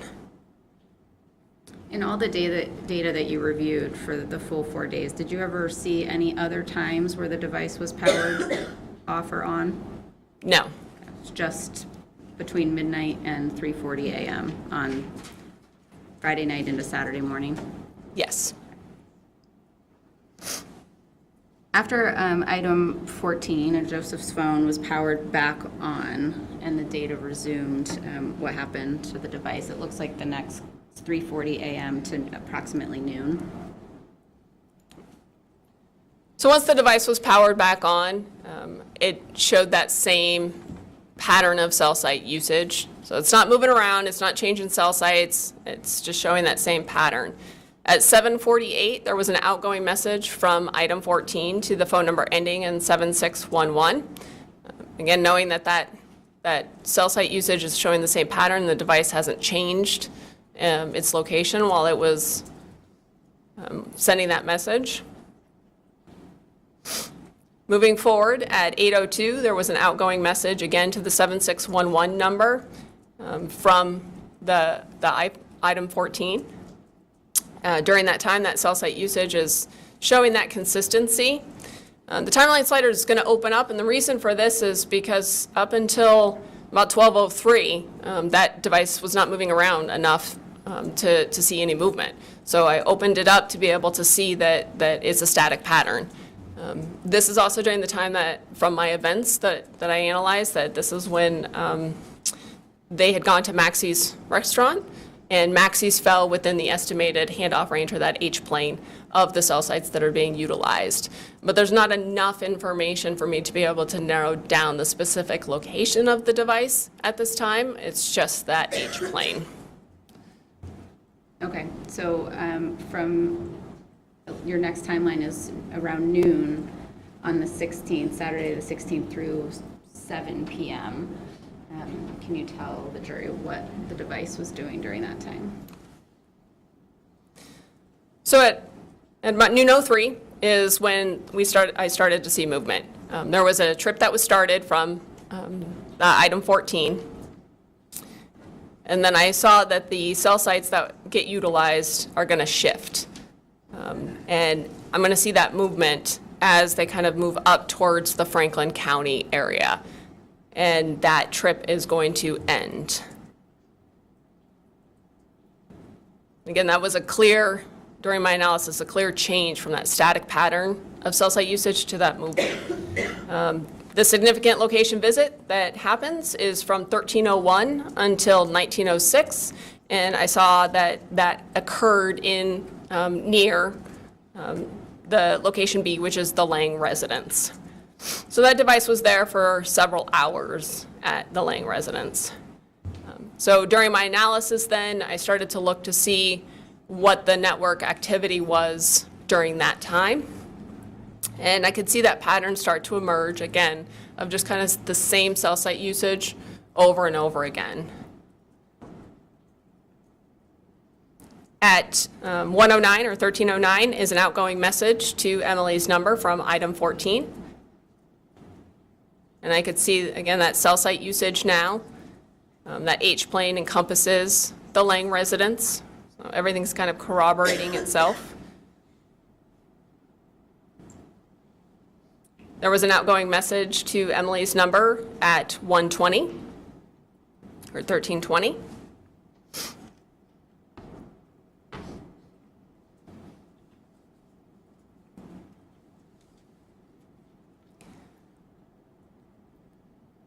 So looking at that cell site usage, I'm kind of seeing the same cell site location getting used over and over. At 152 is another outgoing message to Emily's number from item 14. And it's designated in pink to show that that is the source of that information.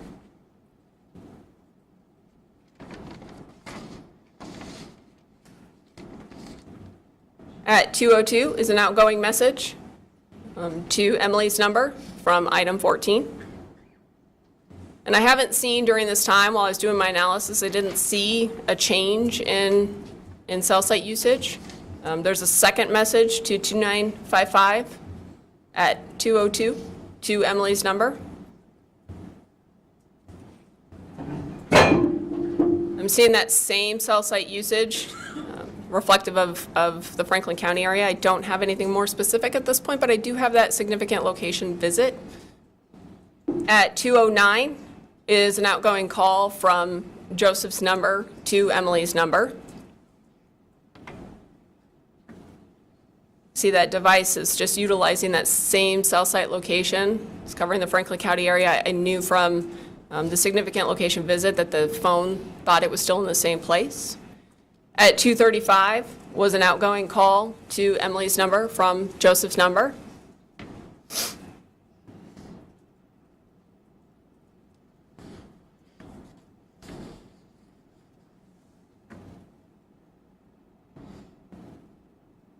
At 2:57 is an outgoing message from item 14 to Emily's number. And that cell site usage is showing that same pattern. I know that significant location visit is still in effect right now, so that device is not moving around.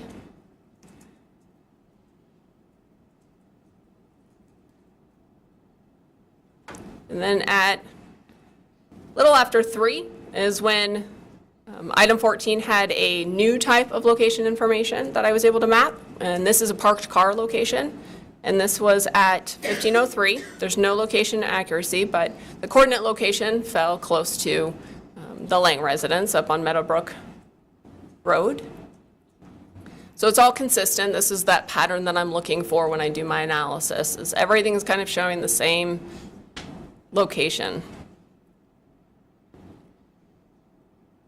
The timeline slider kind of speeds up now because it's just the same pattern over and over and over again. And then at 6:55 is an outgoing call from Joseph's number to Emily's number. Around that same time is another parked car location. So that iPhone thought that it had a parked car location. I can see that coordinate point fell within the H-plane of that voice call, and it is near the Lang residence.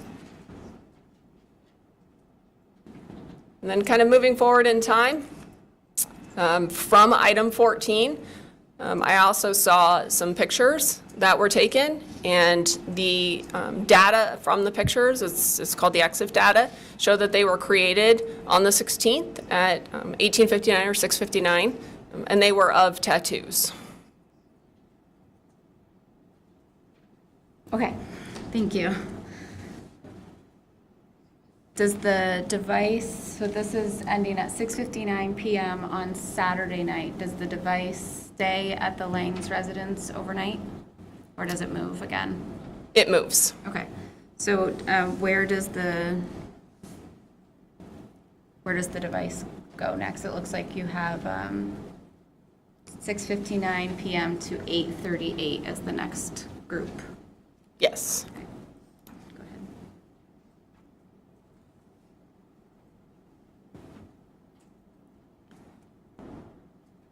So initially, it's using that same cell site, and then there's a trip that's started on item 14. And as I was doing my analysis, I could see that during that trip, then I saw a change in the cell site usage. The H-planes are now oriented in a different way, so that's showing a device that has now moved.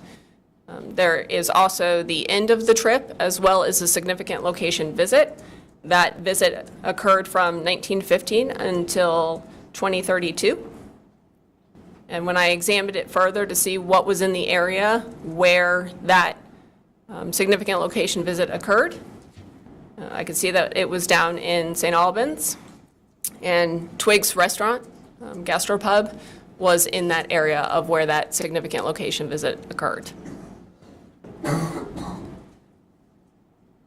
So when I saw that trip happen, I also saw that change in cell sites corroborating that information for device movement. Moving forward in time, there was that change in the cell sites. At 20:09 was an outgoing message from item 14 to Emily's number.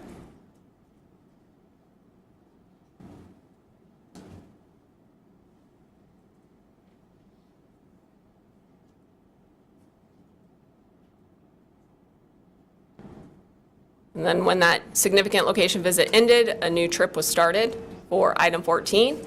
The coordinate location was down in that same area of where the significant location visit was. And then that trip ended and another significant location visit started. And I can see that significant location visit was again in the Meadowbrook area. And that one went from 20:38 on the 16th overnight until 10:36 on the 17th. So that device stayed in that same area overnight. Okay, so we are now on Sunday, October 17th.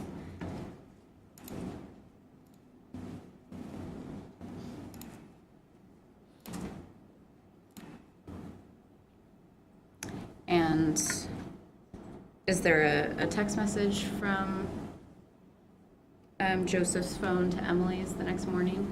Yes. So at 8:37, that device was using that same cell site that I saw in the overnight hours, consistent that it hadn't moved. And then moving forward to 8:45 in the morning is an outgoing message from item 14 to Emily's number. And that text was sent while at the Lang's area of the Lang's residence. Is that correct? The significant location visit was still in the area of Meadowbrook.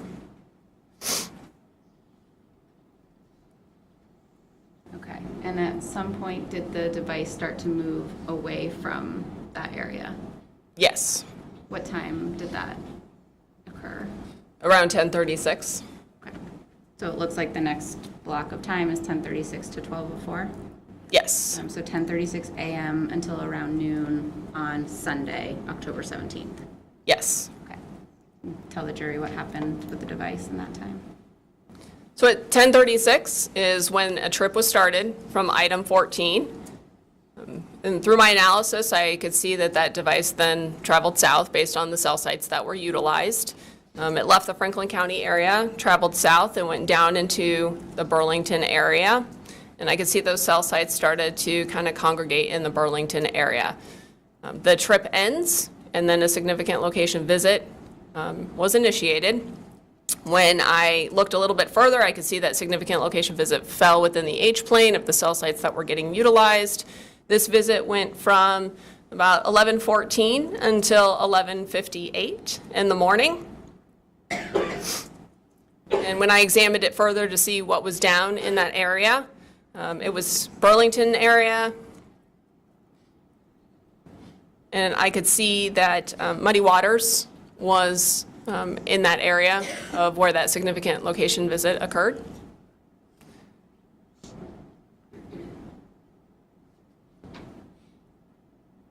So moving forward, I saw the cell site usage being consistent, staying in the Burlington area, moving forward.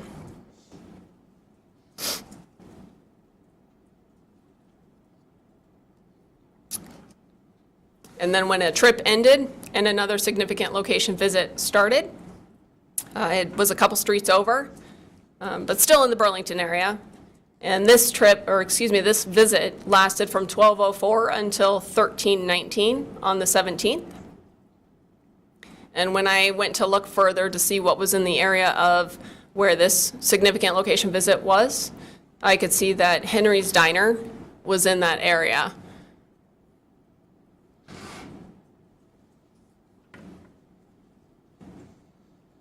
And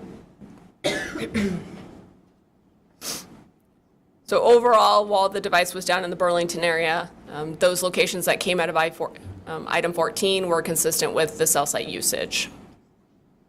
Okay. And at some point, does the device leave the Burlington area? Yes. And which direction does it go? It actually went to the South Burlington area. Okay. And then does it eventually go back up towards St. Albans? Yes. Okay. And what time does that trip start? At 14:03 or 2:03. Okay. So the next block of time is 2:03 p.m. through 8:12 p.m. on, again, Sunday, October 17th. Is that correct? Yes. Okay. So if you could take us through starting at 2:03 p.m. So at 2:03 is an outgoing message to Emily's number from item 14. I've got cell site usage down in the South Burlington area.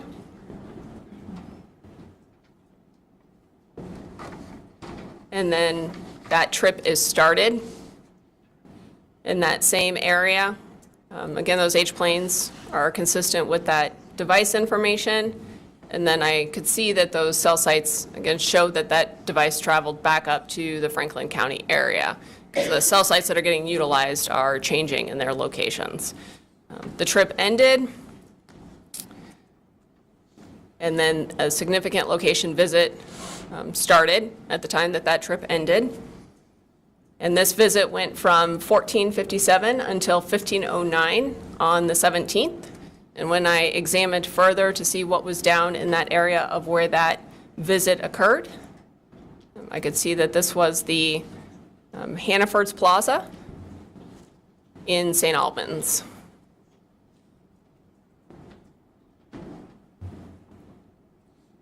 And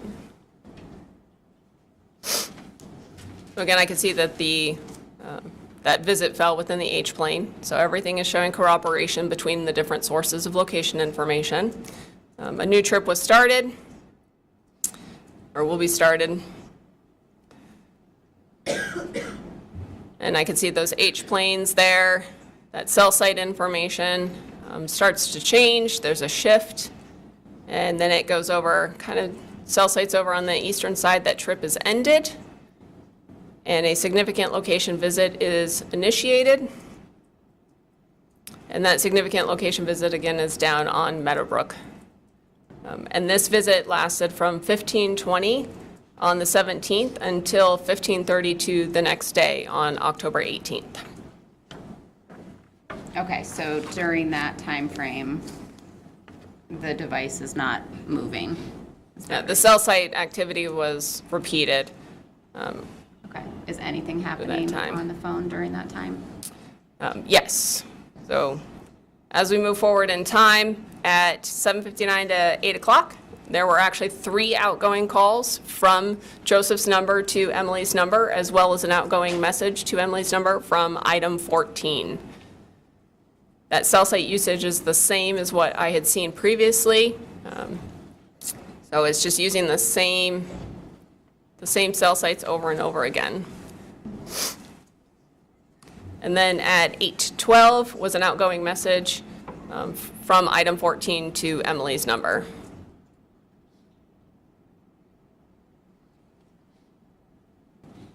Okay. So that is ending at 8:12. It looks like the next block is midnight.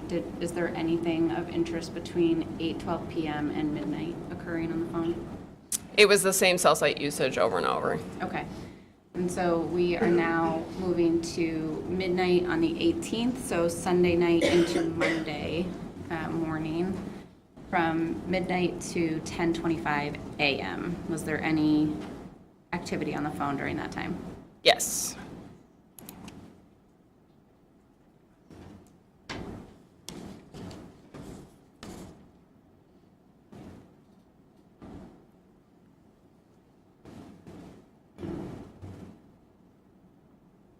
So at midnight 05 on the 18th is an outgoing message to Emily's number from item 14.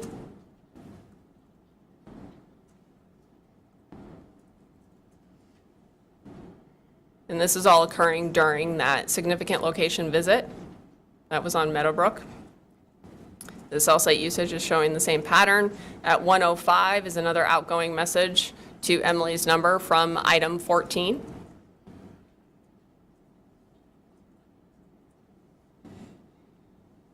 Then moving forward, again, I saw the same cell site usage, and I say that over and over again because these are the patterns that I look for in my analysis.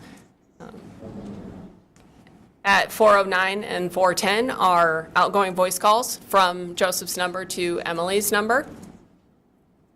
They're utilizing those same cell sites. That pattern continued. That device is not moving around enough that it needs to hand off to new cell sites. At 9:06 is an outgoing message from item 14 to 2955.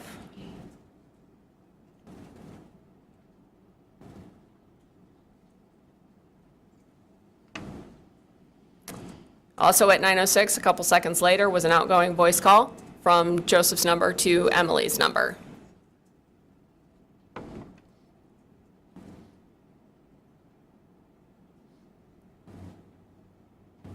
This is still all occurring with that significant location visit. That was still going on. At 10:25 is an outgoing message to Emily's number from item 14. Is that the last, in that span of time, is that the last activity? Yes. Okay. So it appears that the next block of time doesn't start until 3:32 that same afternoon. So from 10:25 a.m. to 3:32 p.m., was there no important or no activity on the device? It was that same pattern of cell site usage. Okay. And so the next block of time, we are now on Monday afternoon, October 18th at 3:32. Does the device move or have further activity? Yes, it starts to move. Okay, show us that.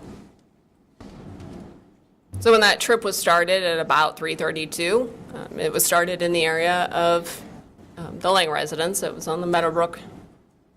And then that cell site usage displayed that movement. I could see that it started to travel southeast, and it kept handing off to different cell sites, and then that trip ended. That ending trip, there was also a significant location visit that was triggered. That went from 1618 until 1637. That visit fell within the H-plane of the cell site that was being utilized at that time. When I examined it further, I could see that there was the Maple Fields, that's in Waterbury, that's Waterbury Stowe Road, that was in the area of where that significant location visit occurred.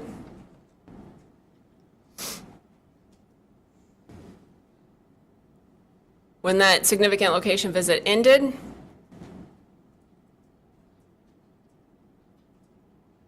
after a couple of minutes, then a new trip was started, and that device began moving again. And I could see that that device started handing off to multiple cell sites again. I could see that movement as it traveled southeast, and it went down through the White River Junction, Lebanon area, and continued down into New Hampshire. When that trip ended, there was a significant location visit for item 14. It fell within the H-plane of the cell site that was getting utilized at that time. This particular visit went from 1747 until 1758. When I examined the area further to see what was down in the area where this visit occurred, I could see that there was a gas station.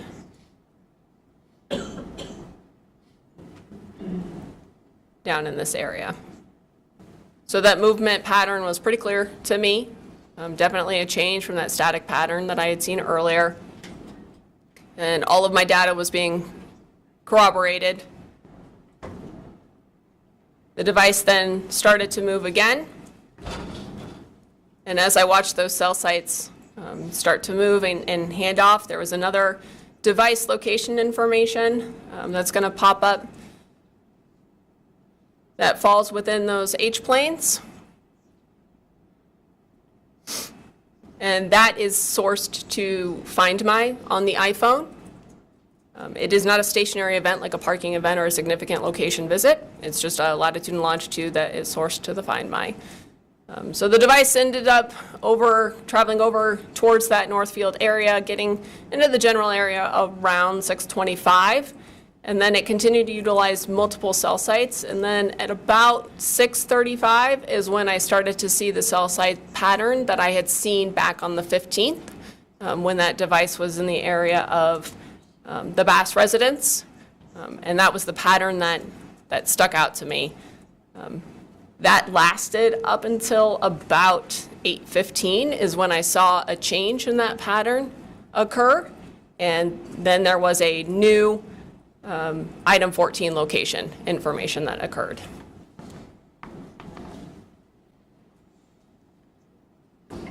This one was a parking event, a parked car, and this again was at 2015. And when I examined the area further to see what was in the area, there's no location accuracy for this one, it's just a latitude and a longitude. I looked down further and I could see that there was a gas station in this area.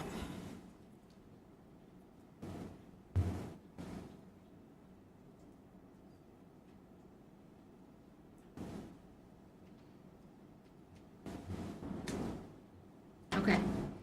So this is still, we're back around 8:15 p.m. In the area of the Bass residence, is that correct? It had moved away. The pattern had changed, and that parking car location was in the area of the gas station at 8:15. Okay. Okay, so it looks like you have a next timeline of 8:15 through 11:19 p.m. Was there significant activity during that time? Yes. Okay. And did the device stay in New Hampshire or did it leave? It began to travel and move. Okay, so you can show us that.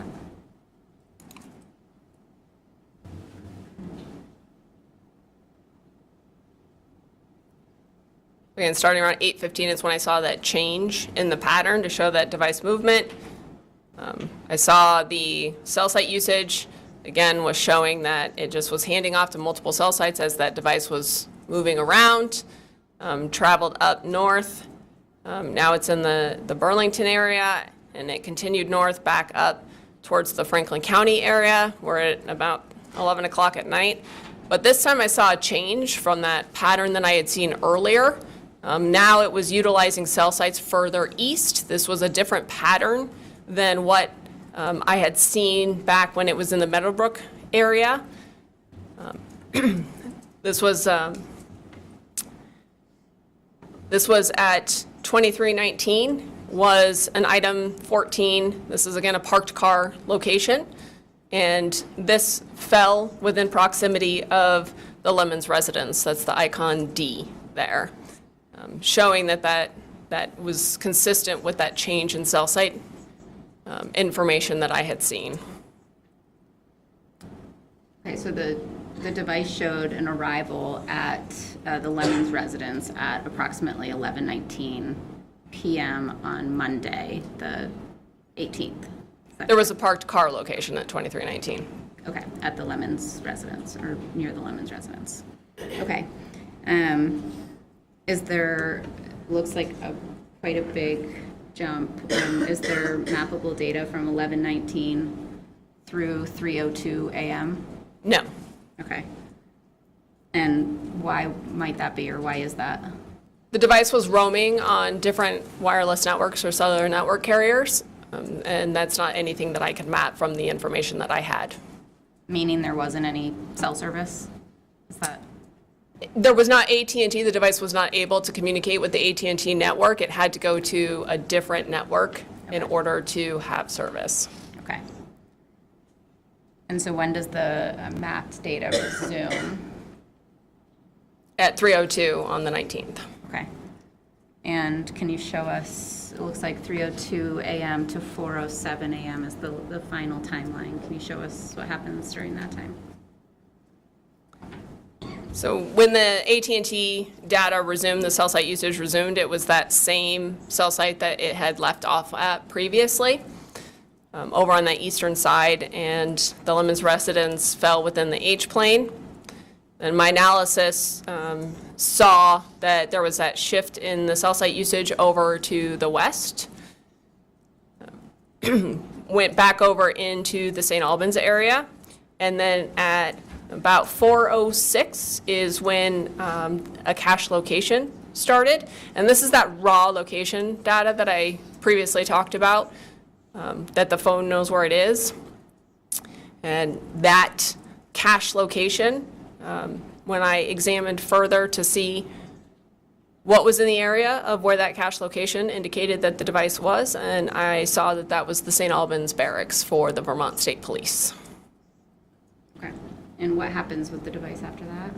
It stayed in that same area. The cache locations were consistent with the St. Albans barracks, and the cell site usage overlaid where those cache locations were.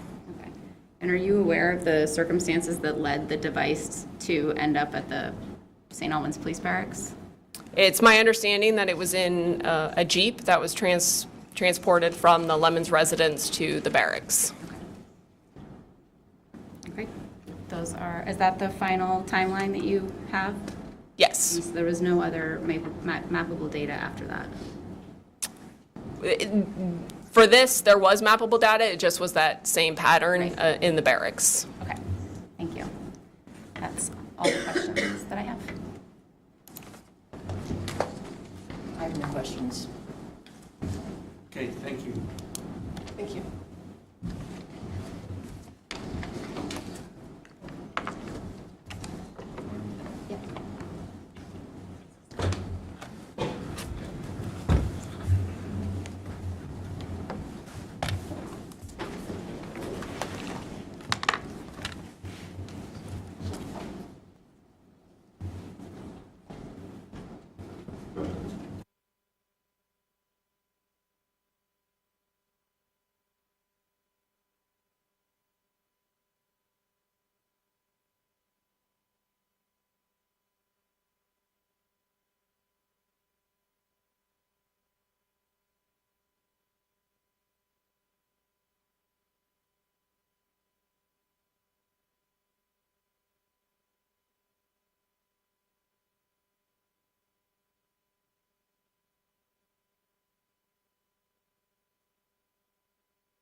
All right, we're just trying to give you a weather report of what to expect. We think we're gonna, we have nothing further we can do today. So we'll release you for today, ask you to come back. We'll start again at 9 tomorrow, so be back at 8:45. We expect we should be able to get through all the evidence tomorrow. And probably do summations and charges sometime on Thursday. We will have some things to take care of after all the evidence is closed, so we have to figure out how long that will take. But we should be at least summing up and closing on Thursday, we're hoping. And with that, I'll ask you to have a really nice day, and overnight, not talk about the case, not try to learn anything about the case, and we'll see you tomorrow for a 9 o'clock start. Arrive, please, at 8:45. All right.